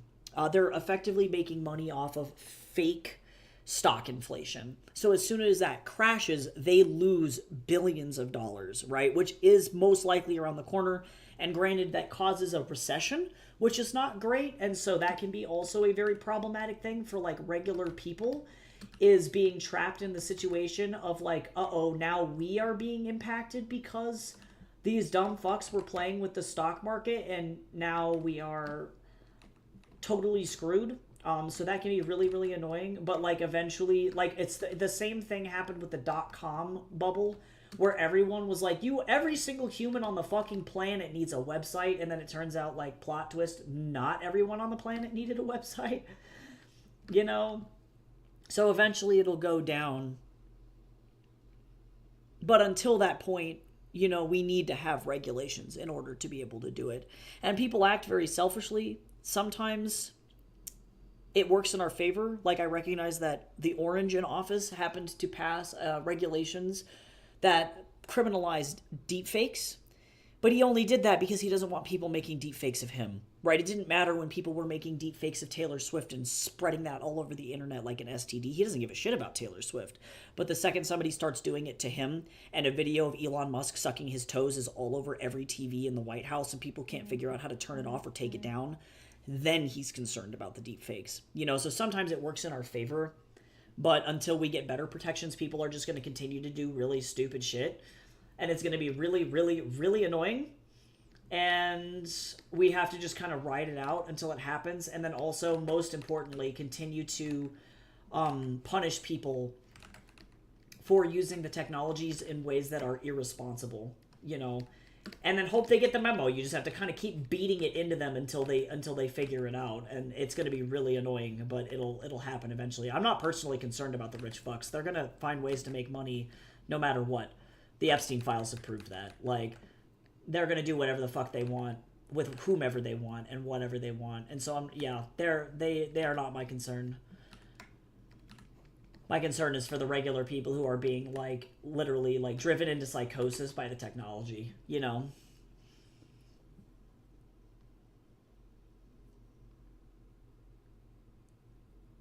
Yeah, and surprisingly, like, and even you bring up a good point, Aqua, about water usage and things like that. The problem is that a lot of those stats are really inflated to, um, like, It's tough because I was watching now. Hank Green is not an expert in this, and he openly admits that as well. But the water usage is it actually is not that bad. But that there's a big asterisk next to that, right? Like define not that bad, right? Because ultimately, if we're still using people's clean drinking water to do it instead of using fucking immersive coolant, why are we not using immersion cooling, right? Like literally I wrote a science fiction and that's how an entire prison ship is powered, is via immersion cooling. Because I like, I don't know, I guess I'm fucking smart or something, I don't know. Like in my mind I was like, this is the most efficient and least resource heavy way to cool these machines, and now all of a sudden all the AI dude bros are like, oh, maybe we should use immersion cooling, and I'm like, I feel like I'm on fucking coke. Like this is insane. You know, it's just, it's so stupid because the solutions are right there, and I'm not a scientist, right? I write for a living, you know, so the fact that I'm able to figure this shit out and they're twiddling their thumbs tells me that they are doing that intentionally and they don't want a solution, because as of right now the easy way out is making them the most money, you know, which is annoying as hell. So eventually we'll get to a place where the environmental resources are not as bad, but like logistically, as of right now, AI only produces 0.4% to 0.1% of all greenhouse gas emissions. And that number is kind of hard to estimate, but that is insanely low.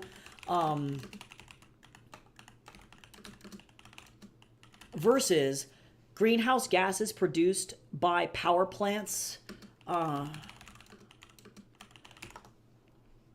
As of right now, 30% of all greenhouse gases are coal power plants. So, if we eliminated the coal power plants, AI wouldn't make carbon emissions anymore. You know what I mean? And so it's like sometimes it's like, holy shit, like we have such easy solutions. Like move away from the fucking water cooling and stop taking people's drinking water and move away from coal. If we do those two fucking things, instantly fix the problem. But like people are just, they're dragging their feet. You know, it's yeah, it's literally painful. It literally twists my brain into a fucking pressure, like a pressure knot. Like it's so fucking annoying. Oh yeah, no, they're the impact, like the fact they're using particularly drinking water and water pressure. It's actually surprisingly not. Again, it's surprisingly not that much water, but they're intentionally putting the data centers, like, again, in the grand scheme of things, and this all comes with a big asterisk, right? But they're intentionally putting data centers in poor communities who already have water issues anyway. So I'm like, guys, y'all are just making this fucking worse. Do you think it's valid for a female to male person who could rip their chest off to do so, or is that too much? It depends on, like, what do you mean by too much? You're talking to a man whose nipple fell off because of top surgery, so this is a loaded question for me.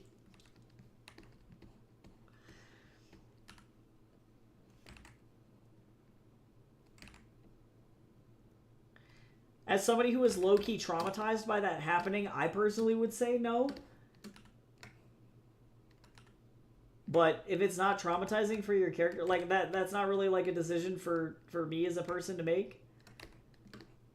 I just recognize if I had to go through that again, I would personally choose no. Especially if it's bloody, violent, or gory. I literally had to watch a doctor carve my nipple off of my chest because it was necrotic. So, like, for me, absolutely the fuck not.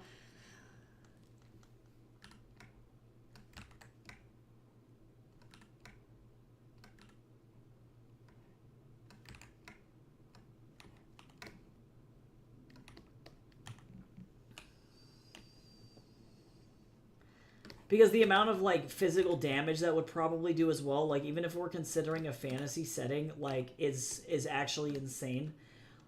And like you have so many complications from that kind of shit afterward, like unless you're just, I guess what I would say is like quote unquote because magicking it away. Like I still have severe nerve damage from the minimal amount of like side effects that were from the surgery, so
Oh god.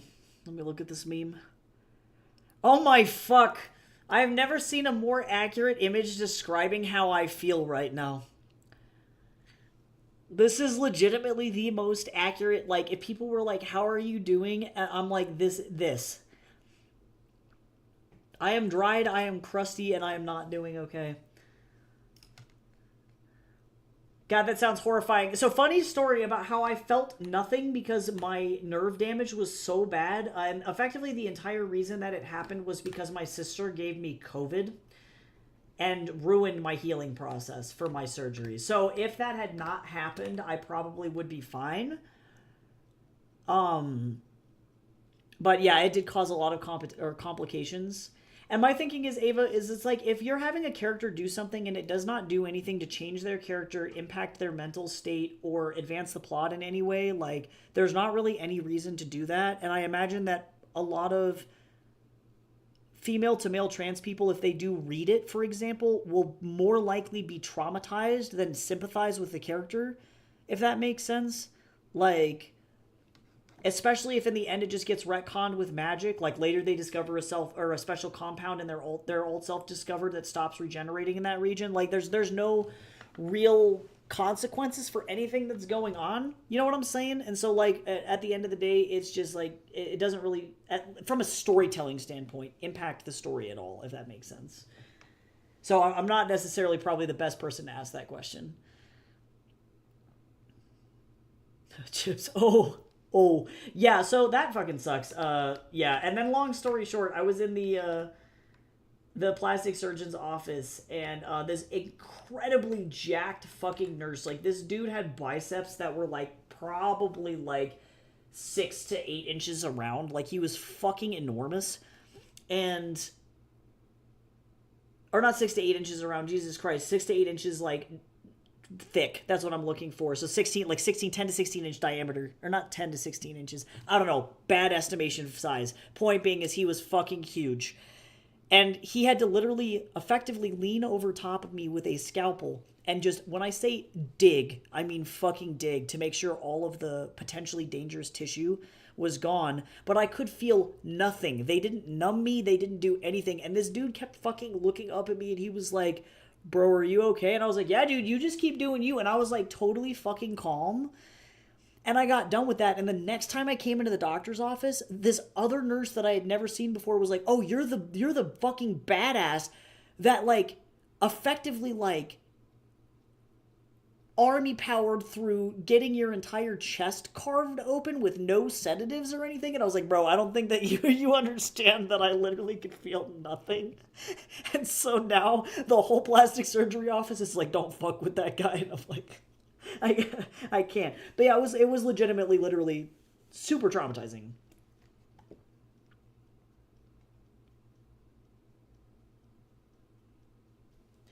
So it was a time. It's a very rare side effect, unfortunately. Like, the chances of it happening to people who get top surgery is very, very, very slim. The only reason that it happened to me is because I had COVID. And I was coughing so much, right? Like, I effectively coughed, and it disconnected the tissue from the rest of my body, so it couldn't get blood flow, and then it just died, was effectively, like, the long and short, like...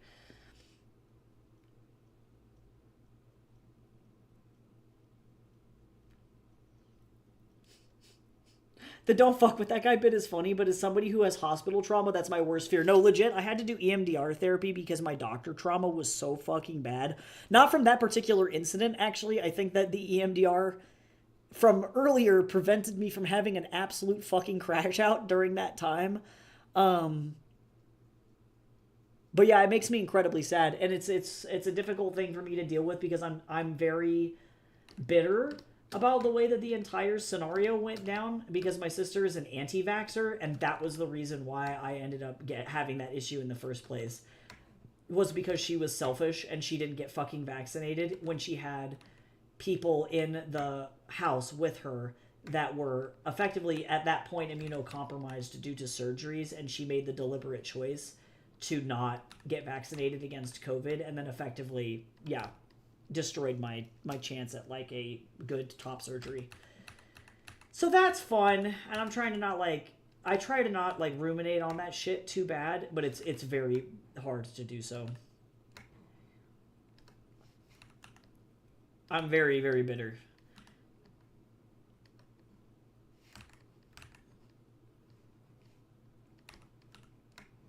And I recognize she'll never see these videos. She does not give a shit about anything that I do, so it's like I don't feel bad like talking about it.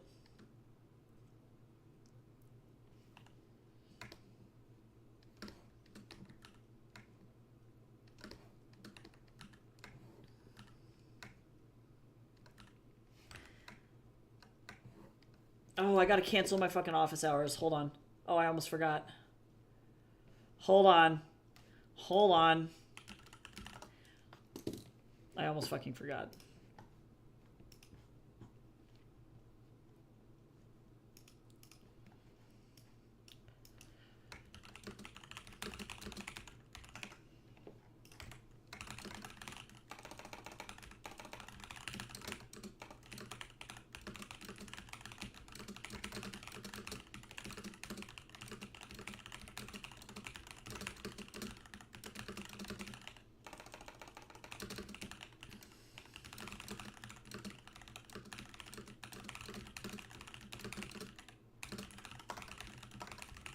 Okay.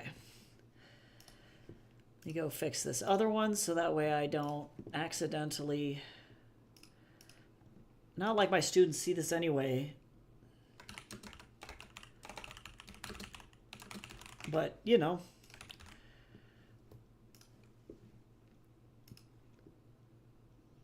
It is. Yeah, it is Daft Punk. I'm listening to my Nathan Lamb playlist. This is the only thing that effectively saves me from anxiety.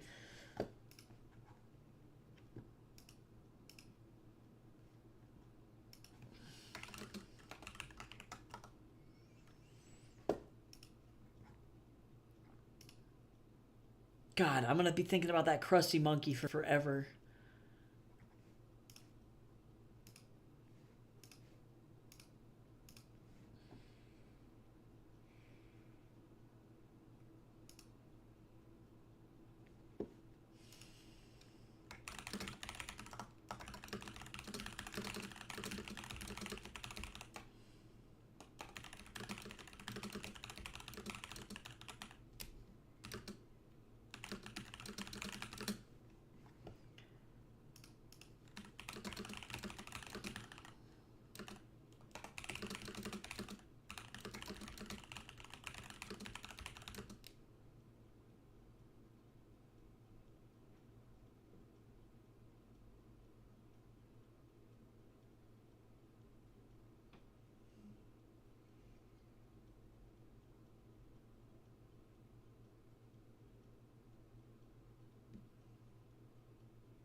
Hold on, sorry, y'all.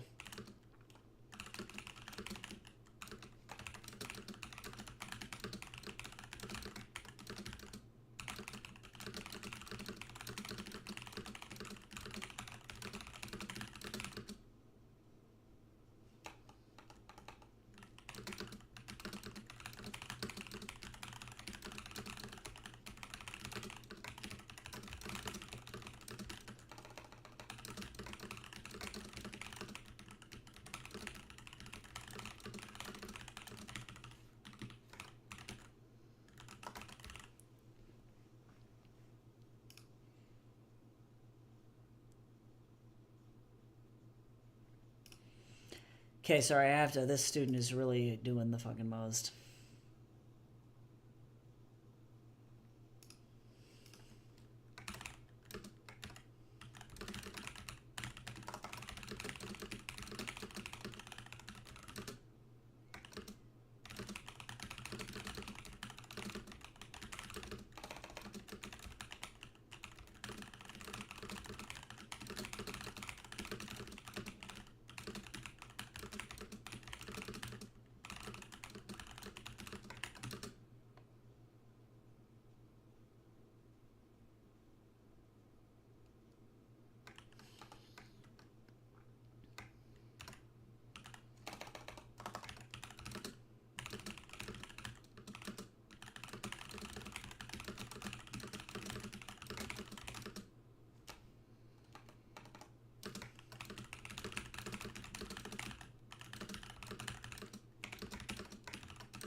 Okay, this is a mess.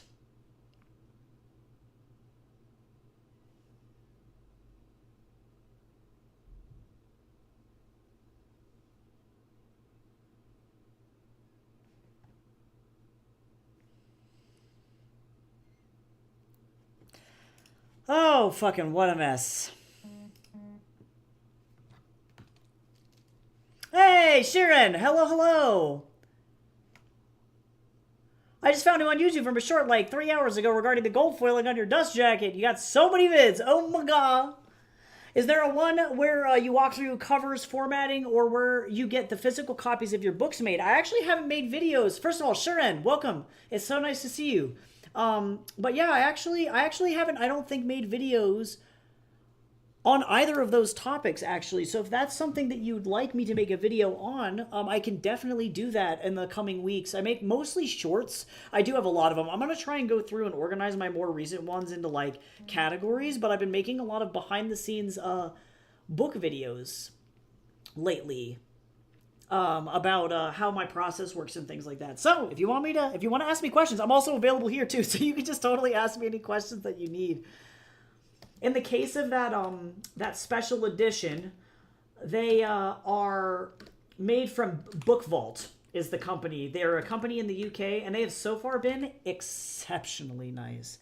They are so wonderful. So I really love that company a lot. They actually, I did end up emailing them about it, and they told me that it was a printer error and that it was not something that was normal. And they're just sending me another free copy of my book, which is insane. I feel like other book publishing or book printing companies, even big ones like Ingram, are like, if something is wrong with your book, you have to literally fight them.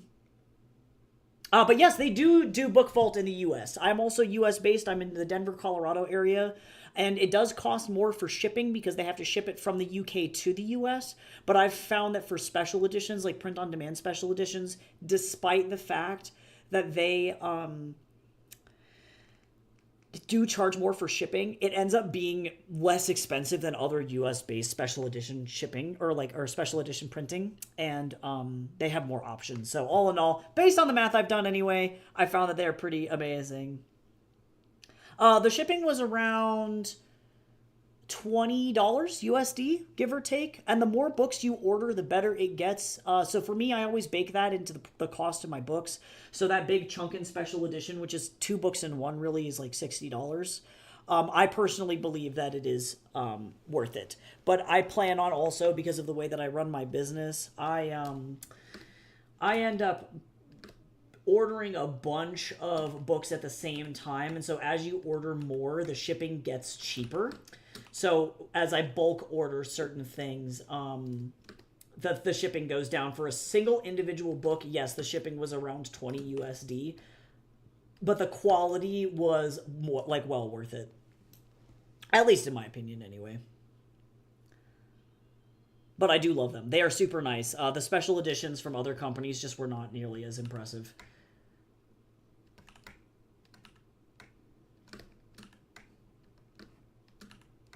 So I'm going to be printing a bunch of those for an upcoming Kickstarter. Yeah, if you have any specific questions about that, I typically tend to not share, like define stats. You know, I typically tend to not share, like, I'm pretty transparent, to be honest. Like, so there's not really any wrong question to ask here, but, like, most people are not really interested in, like, the nitty gritty of stuff. You know, it's like shipping logistics or, like, cost per unit or, like, things like that. So I tend to not make generalized videos on it, because most of the people who are looking at my stuff are looking for more, like, general processes, if that makes sense. But yeah, I really like Book Vault a lot. Another good alternative is like Print Ninja, but they have order minimums, so they're not print on demand. Their quality is exceptional, but you have to order at least 500 units from them, but they are US based. So it kind of just depends on, like, what you want to do. I'm very glad that Book Vault decided to ship to the US, though, because holy heck.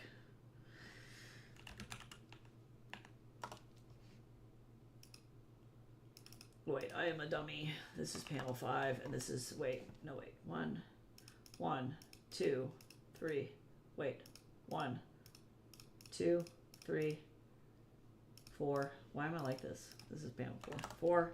I can't count, apparently. I'm dying.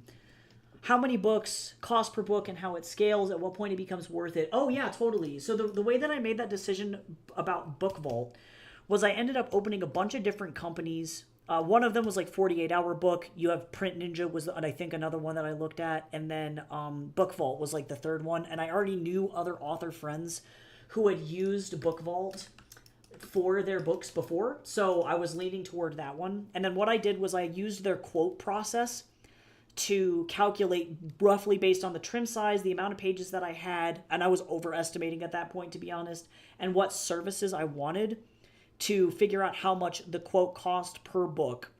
And overall, Book Vault ended up having the lowest cost per book individually, which is around like 21-ish Great British pounds total for the actual printing cost of the book, right?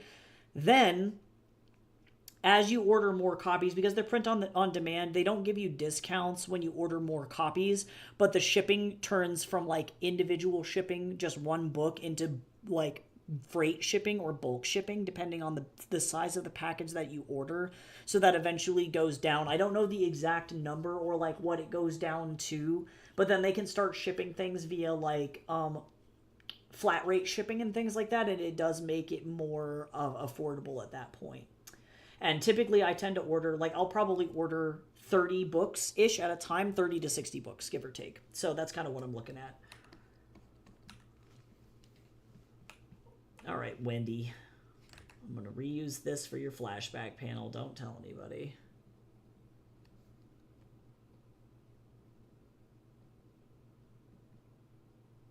Wendy doesn't know. Yeah, it's a lot of math. It was a lot of me just sitting there emailing like 8 people's customer service, and I'm very lucky. I have another friend who's doing a Kickstarter at around the same time that I am, and she also was looking through a variety of options, and so it was effectively just the two of us trying to do that math. So yeah, my recommendation is find companies that you like, and then figure out, like, I recognize mine was particularly challenging, and like, you get a secret preview over here because we're on stream and I'm not making videos, but like overall This thing is so big that that's the reason that this was so expensive. And so if you're going through a with a regular size book like this, for example, is another one of my special edition hardcovers printed through Ingram. This is obviously way smaller because this is just one singular book. So depending on what you're going with will determine the price. Like guaranteed, this one would be like an $11 per individual print cost versus this one was a $25. You know, so if you're only doing one book and you're not doing a Chungus omnibus like this, that dramatically reduces the cost as well. But like even comparing the two, I can say that like the Dust Jacket from Ingram is good. This is Ingram Spark, so this is not Book Vault. But the print quality is fine. Everything about it was a-okay. But this particular company just offered so much more stuff. Like, obviously, the gold foil on the front, totally okay. Front and spine was fine. And then the back just had, like, an absolute heart attack here. And then inside the flap as well. But the reason I ended up choosing this company was, one, sprayed edges. And then, two, it allowed me to do things like this. This is an interior color image. They allow you to do specific color images, so you do not have to print the entire book in color. And it's on just the regular, like, 70-pound stock paper. And so this also saved me a bunch of money.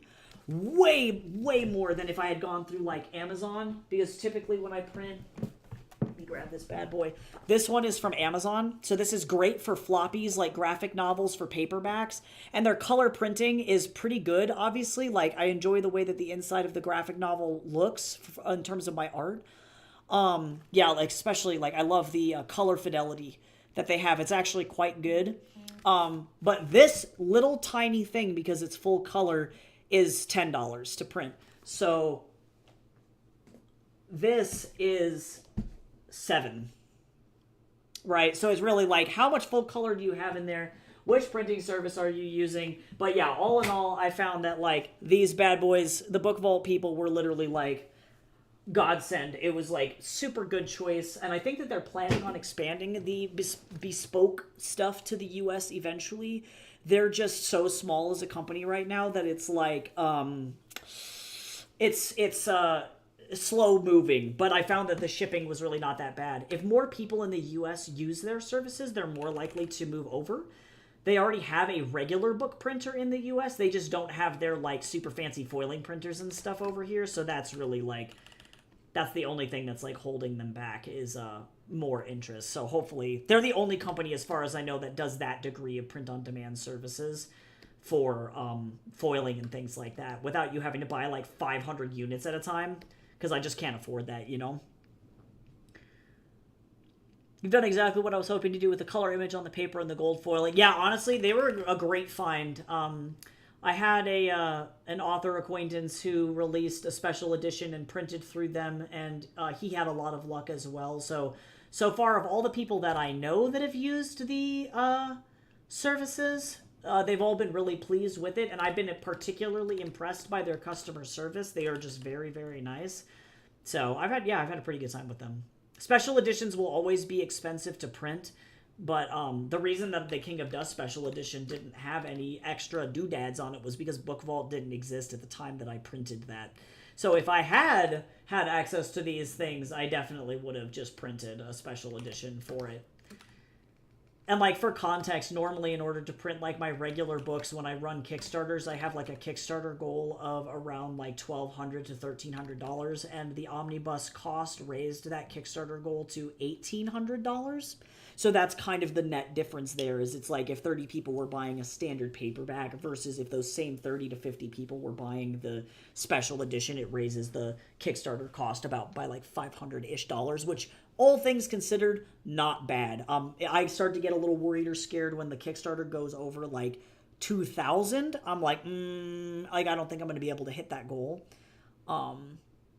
So, you know, not bad. Oh, and then you're in New York. Okay, so you'll save a little bit of shipping anyway. It may still be around 20 USD, but I imagine that may fluctuate down to, like, 15 USD just because you're closer to the coast over there. Oh, good job hitting 100K words, though. Woohoo! Yes, same, though. Yeah, I'm an illustrator. Like, I went to school for illustration as well. And, like, Overall, just like having the art, I've never held a piece of like book like that where I was like, oh, this is like a culmination of all the stuff that I do. Like for the first time, people get to see my characters in full color. Like they get to understand what I was thinking when I put my stuff into the book. Yeah, so just really exciting stuff. But all in all, yeah, I've had a pretty good time with their process. So, and yeah, the customer service aspect to me is like pretty huge. Because Ingram sometimes, like if you order books from them, they'll legit tell you to like go eat a sock because they'll be like, oh, well, we didn't do it, and it's like, you guys sent me busted stuff. Like, what do you mean? And then you have to fight them. Do you also go over Kickstartering your way around? So some videos, yes.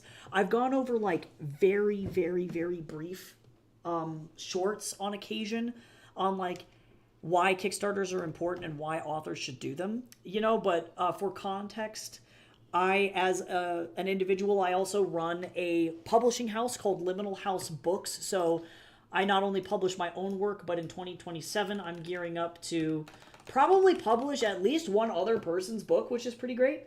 I'm super excited about that, but like this is, yeah, it's a very naked page right now because there are no books on it. But the foundation for this publishing company is effectively if you as an author get selected to publish through me, we fund your entire book via Kickstarter. You know, so that's definitely the game there is like how do you make sure every author is successful and what do they need to do on the back end in order to make that work. But it's a lot, but it's kind of fun. It's a math problem. Also, Shiren, thank you so much for the follow. I appreciate that. You the best. But yeah, I have like also author services too on like the back end of like if somebody just wants me to set up their Kickstarter for them, then I can do that and I manage the Kickstarter on the back. But yeah, maybe like at some point probably over on my publishing house channel, I probably will make a like here's the ground rule basics of how to kickstart your product. I was just on a panel with like 6 other authors at a convention talking about this as well, and what the best and most effective strategies are. And it's a very like person by person, case by case basis. It's pretty intense, but it can also be kind of fun because when you do hit the goal, it is you know, it's a good place to be.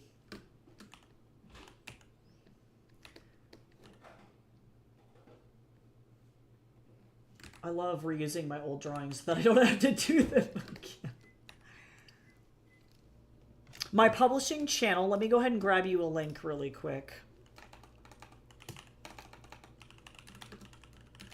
It's kind of a naked channel right now with only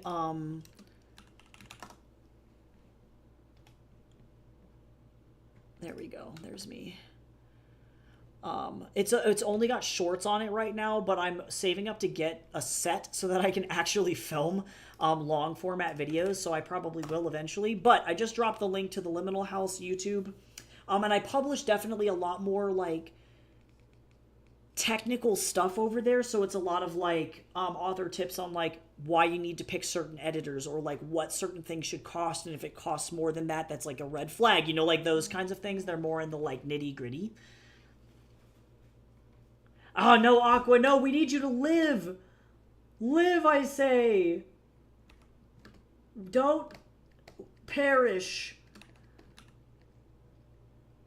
Yeah, so hopefully that information will be useful too. On my like, yeah, my more personal stuff, it's like, or my personal account, it's more like what I'm doing with my books and more specifics on that versus the Liminal House one is like publishing news or like if there are publishing scams going on, like people need to be aware of, you know, those kinds of things. Little bit of different content there, but I do plan on doing some deep dives later. You are so nice, Sharon. Thank you. I really appreciate that so much.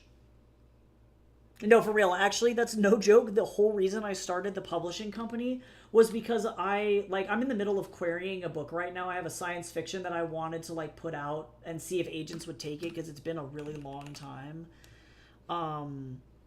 Since I actually have been able to like query or I felt like my work was good enough to send to agents, and every single one has rejected me at this point, and I know it's because... Oh, what happens? Oh. Oh.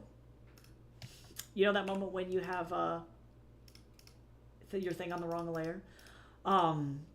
But like I've just been rejected over and over and over, and the reason most likely is logistically because of my small social media following, and so like things are in the publishing industry like really gross and really gatekeepy, and I hated that. So I literally got fed up, and I was like, I'm just gonna actually make something that's super affordable for authors to use.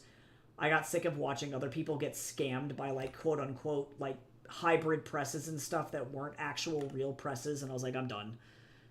Yes, they do, 100%. I work for a book marketing company called Pubvendo. I can pull open their website too. This is like often out of the budget of most regular humans, so like I definitely don't expect anybody to go through Pubvendo as a channel, because it's like, I shit you not, I can't afford them. They're very expensive.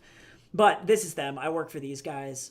And they do a lot of like different types of marketing. So this is what they do: earned media, digital media, social media, and market analysis. That's like their big thing. But I've worked on a lot of these. Let's see. Oh, yep, Ace Your Life. I did this one. Let's see. Which other ones have I worked on? I guess Ace Your Life was the most recent one that I've worked on. But let me see if there's any of these other clients here that I know. Oh yeah, Mark Lipton. Oh, and John Rhodes, my main man, John Rhodes. I love John Rhodes. So this I work with a lot of these guys. But these guys, like, my boss is really in tune with the publishing industry, and he was just talking with one of his friends, who she wrote a book called Love at First Sight, SITE, which is a online dating guide, and she had like 200,000 followers on Instagram. Met a literary agent. The literary agent tried to shop her books to other publishing houses, and every single one rejected her except for Penguin Random House. And the reason that they rejected her was because her social media following was too small. At 200,000 followers, she was still too small. So yeah, they absolutely will gatekeep based on social following now, and it's insane. So I'm to the point where I'm like, I'm just going to publish my own stuff. Like, I don't even care.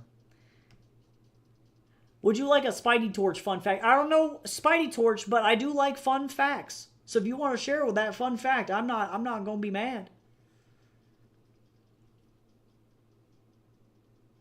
Yeah, I found just as much success. Like, no joke, Sharon, I wouldn't worry about being tiny on socials too bad, because I've found that I have a friend who's a debut in the UK, in Scotland, and she has sold probably 3 to 4 times as many books as me, and I have made more money than her. And that's not like a flex or anything, but more so to just point out how much publishing companies suck out of your paycheck at the end of the day. And so you can actually sell effectively a fourth of what another author is selling who's traditionally published and still come out with the same paycheck or slightly larger paycheck, which is insane. So there's about a million ways to do the same thing. Oh my god, Aqua, no, those bots will come for you. You gotta watch out. Literally every comment, I'll open up Wattpad and be like, a new comment. And it's like just those guys. I can't. Also, yes, Cal, you must live. I'm in your house eating your pasta. I can't. Not the liver. Stop, y'all are funny. Y'all are silly. The Human Torch in the Ultimate Universe dated Spider-Man's female clone. Oh, good, Spidey Torch. I love that, though. Royal Road and Patreon, and then pull, from Royal Road and eventually physical. Yeah, no, it's not a bad strategy, but you're right, though. It is a lot of, like, pre-planning, and that's where that gets really difficult, is you have to effectively become your own publishing pipeline and your own management system, which is what I've been working on for like the last decade, and now I'm finally comfortable, I think, like trying to extend that to other authors so that they don't have to like scream, even if it's like from like consultation services, even if like people don't ask me to fully publish their book or whatever, like I just want to be able to help people live, I'm like, just live, damn you. How the hell do you manage it? I don't know. I'm like, fucking dying over here. Actually, like, it's a combination of a bunch of different stuff, I think. The first and foremost thing is completely unmedicated ADHD. So that's going to be step one. Step two is, like, I'm a huge fan of logistics systems, planning, and back end publishing management. So, or project management. I'm very lucky that the job that I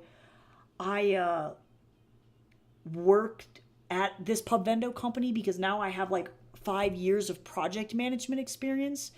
And so that helps me make really succinct pipelines that I can then reuse over and over and over. So I can publish like 2 books a year myself and not get overwhelmed. So it's just that's definitely a huge part of it. And then once you get those systems down, then you can just rinse and repeat and do it over and over. But I also work like 3 jobs, 4 jobs right now. And sweet baby lord, I would not recommend that to literally anyone. It's hell.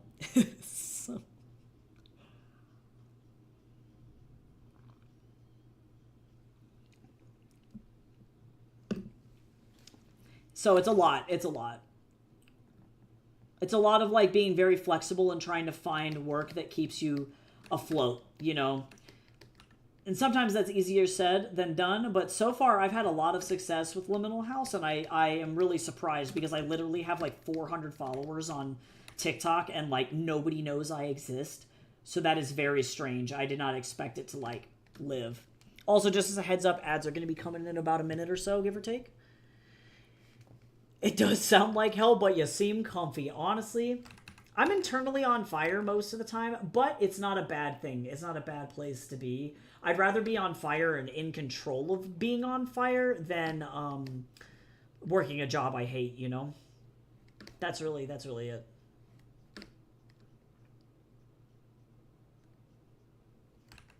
Oh my god, you did it. You're making it happen. Oh my god, Aqua, you're doing it. You're becoming mighty. Oh my god, I love how Stream Elements got a mod alert. Get out of here. Stream Elements, you're giving a mod alert to yourself.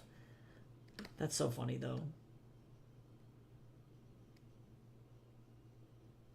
Is the fire my own or imposed on me from a corpo pig? Stop. Also, hi Jays. I promise I recognize you're here. I see you. Oh, that's funny. But yes, like, yeah, I would much rather be self-management. But I recognize that not all authors want to do that, you know? So that's kind of why I, like, did what I did. Just because it's like, I don't want people to have to, like... If people don't want to focus on the business aspects of stuff and they want to just focus on writing, I want people to be able to do that, you know? Like, that's hugely important for me. So I'm okay, like, backpacking that for other people and taking that intense amount of load so that other people don't have to suffer. Because I struggled for a really long time. Like, I definitely can say that, like, my methodology is still not perfect, but, like, the fact that I can very proudly be like, yeah, I make, you know, X number of sales a year, or, like, I know that I, at the very minimum, don't lose money doing this, like, that's huge, because most people lose money, and that's not a weakness. It's like the system is designed to do that. It's, you have to make money to make more money. You know, it's like, it's this big old trap. So being able to stay afloat on top of that trap is an achievement in and of itself.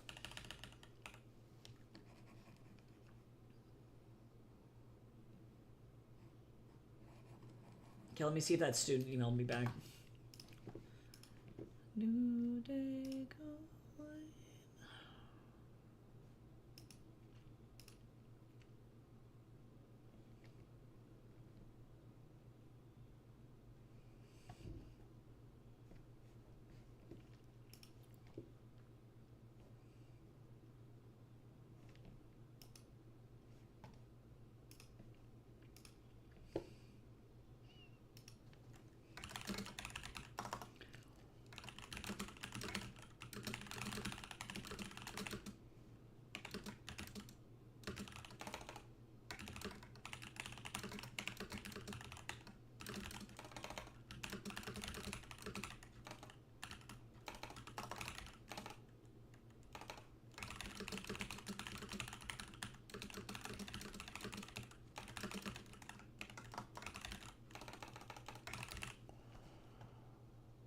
All right, I gotta move this students' meeting. Oh my god!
Okay, thankfully I have like the coolest boss at this school in the whole world. Oh, your AI student, yes.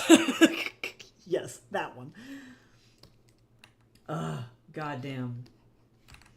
Yeah, thankfully, there we go. Cool. I love reusing my old, like, images so that way I don't have to do this again. Look at that.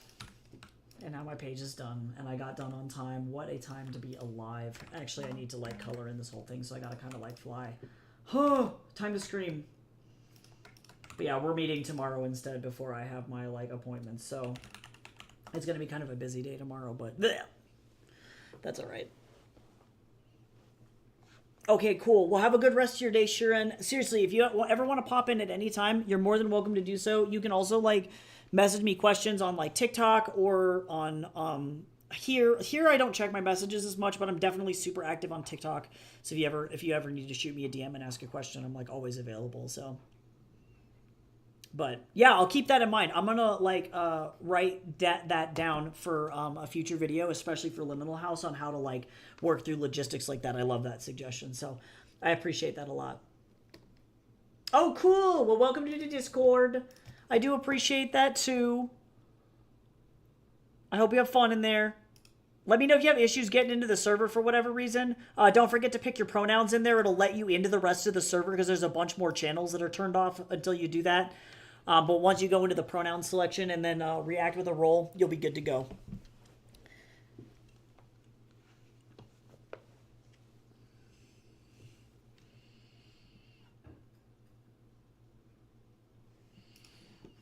Okay, let me...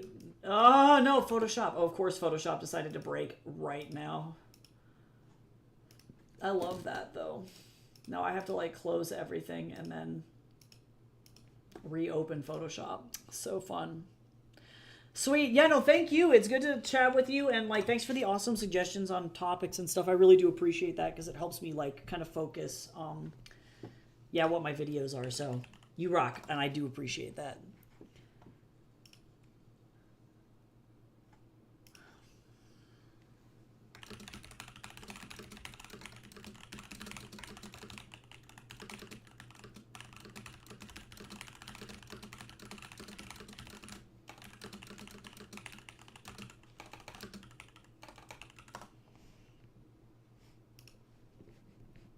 Okay, so let's try this again.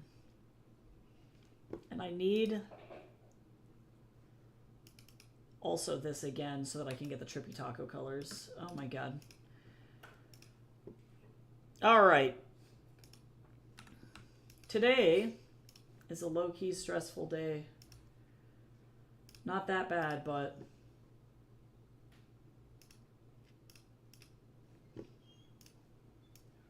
I just have a lot going on, and I wish that that was not the case. Don't be me. Don't have 8 jobs, y'all. Like, I don't know why I did this to myself.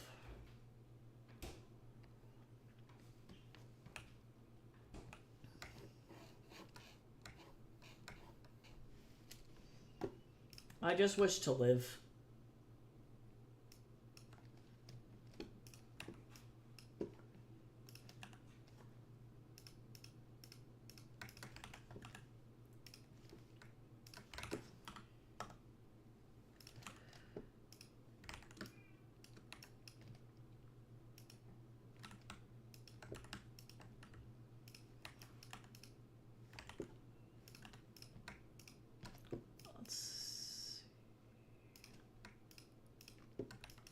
I had this shirt at one point. I need to make more Trippy Taco shirts.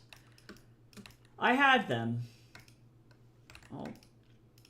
I guess I get to do that by hand. That's okay.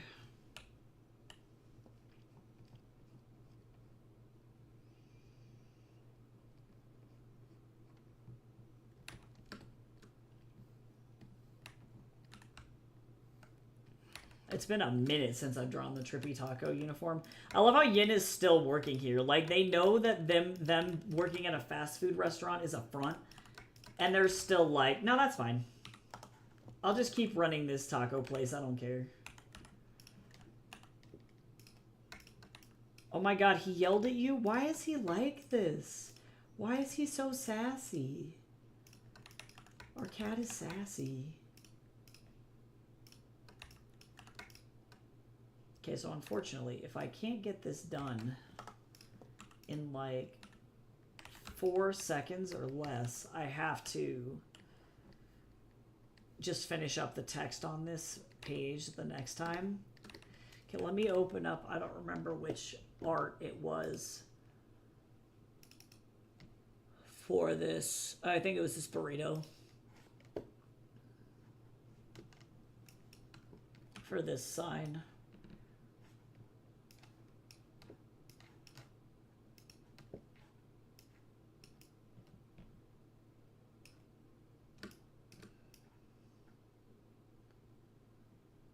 Bertito.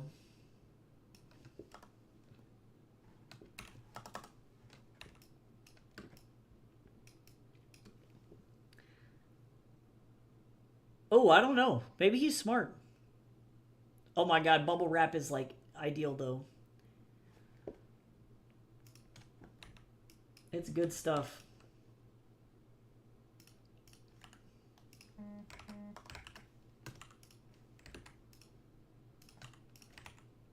I want to light myself on fire. All right. All right, so now I'm going to be drawing her outfit in black and white for the first time on this page. So let me figure out what colors or what values everything is, so that way I can do this appropriately.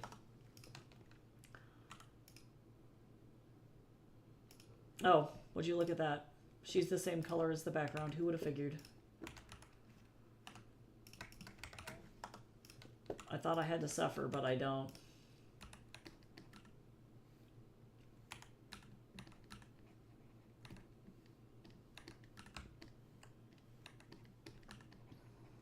Hello?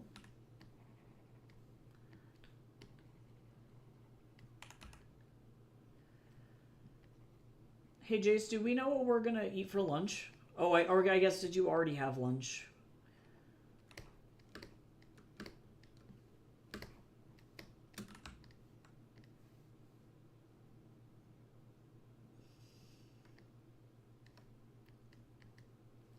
All right, so I guess I'll go with an 80 for that.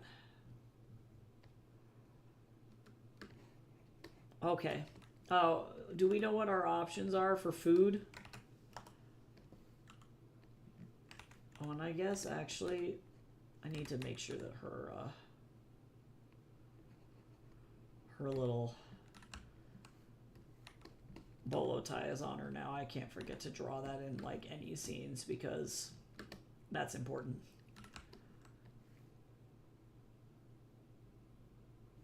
Oh, and then I guess I'm just going to stick with white for her shirt, even though it's not technically 100% white.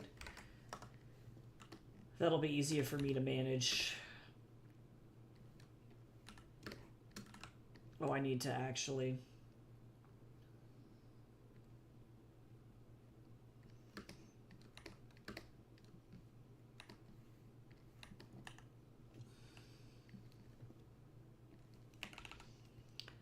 fix this. Oh, I'll have the mushroom noodles. Would you mind, like, microwaving me those mushroom noodles? I'll probably be done in about 7 minutes on stream, but if I can, like, really, like, lock in, that would be very helpful.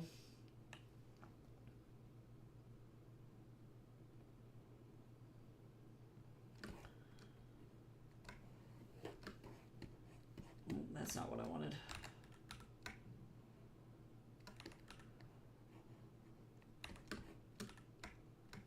Okay, yeah, no, you're good. You take your time on it, man. I don't got anything going on. I was going to be meeting with that student today, but they decided that they were going to try and have a, quote, meeting with me via email. And I was like, I don't know how to tell you that, like, this is, like, a super serious thing. And, like, we can't do a meeting with email. Like, that's not how this is going to work.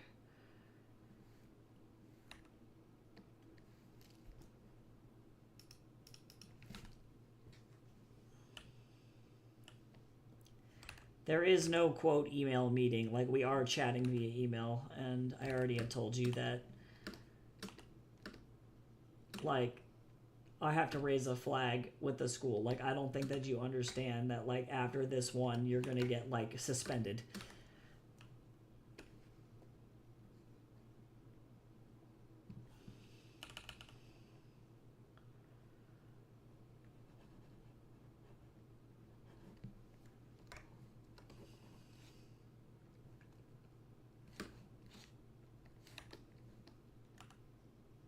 Yeah, I think so. They were trying to dodge it, and then she was trying to say that, like, now, granted, she did have, like, conflicts, like, work schedule stuff, which is fine. And I'm like, all right, that's cool, but I already gave you a bunch of times in the morning when you can meet as well. Like, you're just intentionally, like, dodging around stuff now, so, like, don't do that. And I had to explain to her that it's like, this is actually, like, really serious, and I need to talk to her in person about it, because there's, you know, I need you to, like, a written explanation of, like, and I hate to be this guy, like, I don't like to be, like, a narc, where I'm like, I need you to write me a letter on why you used AI, and what explanation you have for yourself, and, like, let me know what you're you know, like, I don't like being that dude. I'm like, if you had just not done it, we would not be here. Like, don't do it the first time.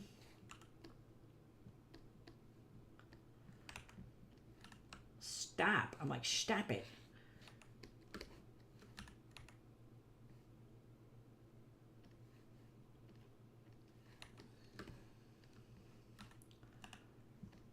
Don't do that.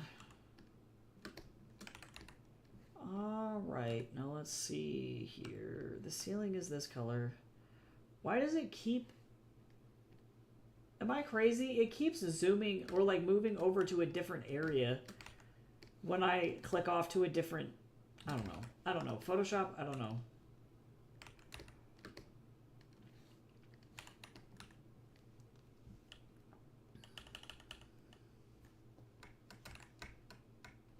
Like, I need this kid to understand that, like, this is not how this is gonna go.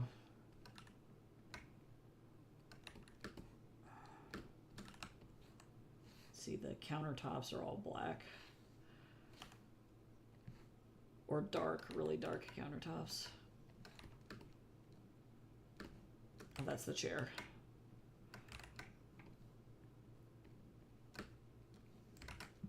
Oh, wait, and this too.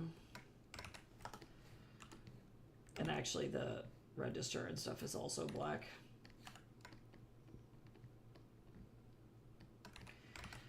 And you don't want to put, like, a student in a position of, like, well, clearly you're the problem, you know, you're the bad guy, but also, too, it's like, I don't think that you understand, like, how much of a problem this is. Like, this is actually kind of a big fucking deal.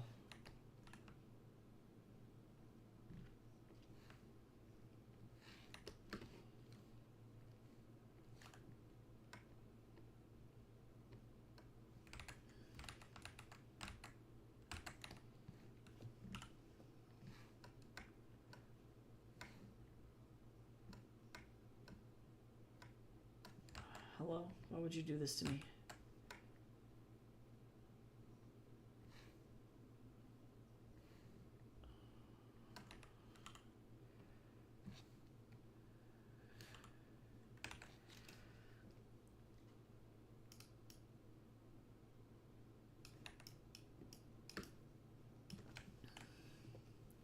Oh my god, ramen sounds so good though.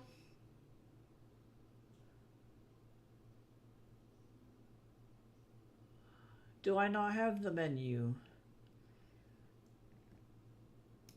I don't know where the menu is. If I don't have the menu, I'm just gonna like color it the main like rough menu-ish color. Because it's not worth it. Not worth it.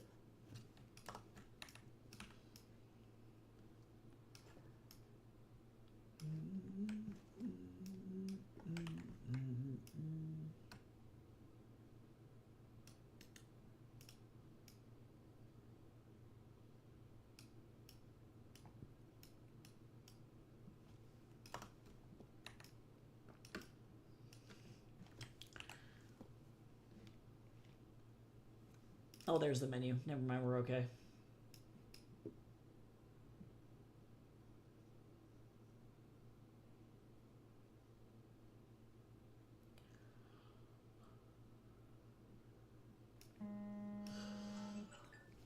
Okay. It looks like I'm going to be finishing this. Damn, I have one more panel to do. It's okay. I just have to tell myself that it's like, it's all right. I can stop. It'll be all good. Don't worry about it. You know, it'll be a-okay. I'm going to finish this up and then call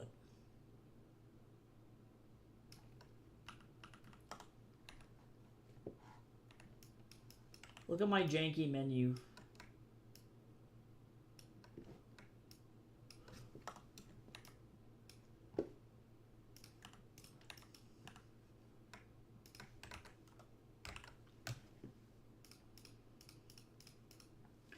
Goodbye. And then let me do last thing so I don't forget. Character sheets. It's 100% authentic, and by that I mean it's not even a Chinese menu. I wonder if people have looked at that like close up yet and been like, hey, wait a minute. That's not Chinese or Mexican food. I'm like, shh.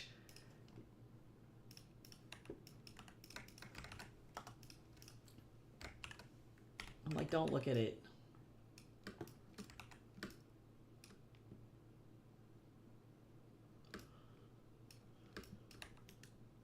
Okay.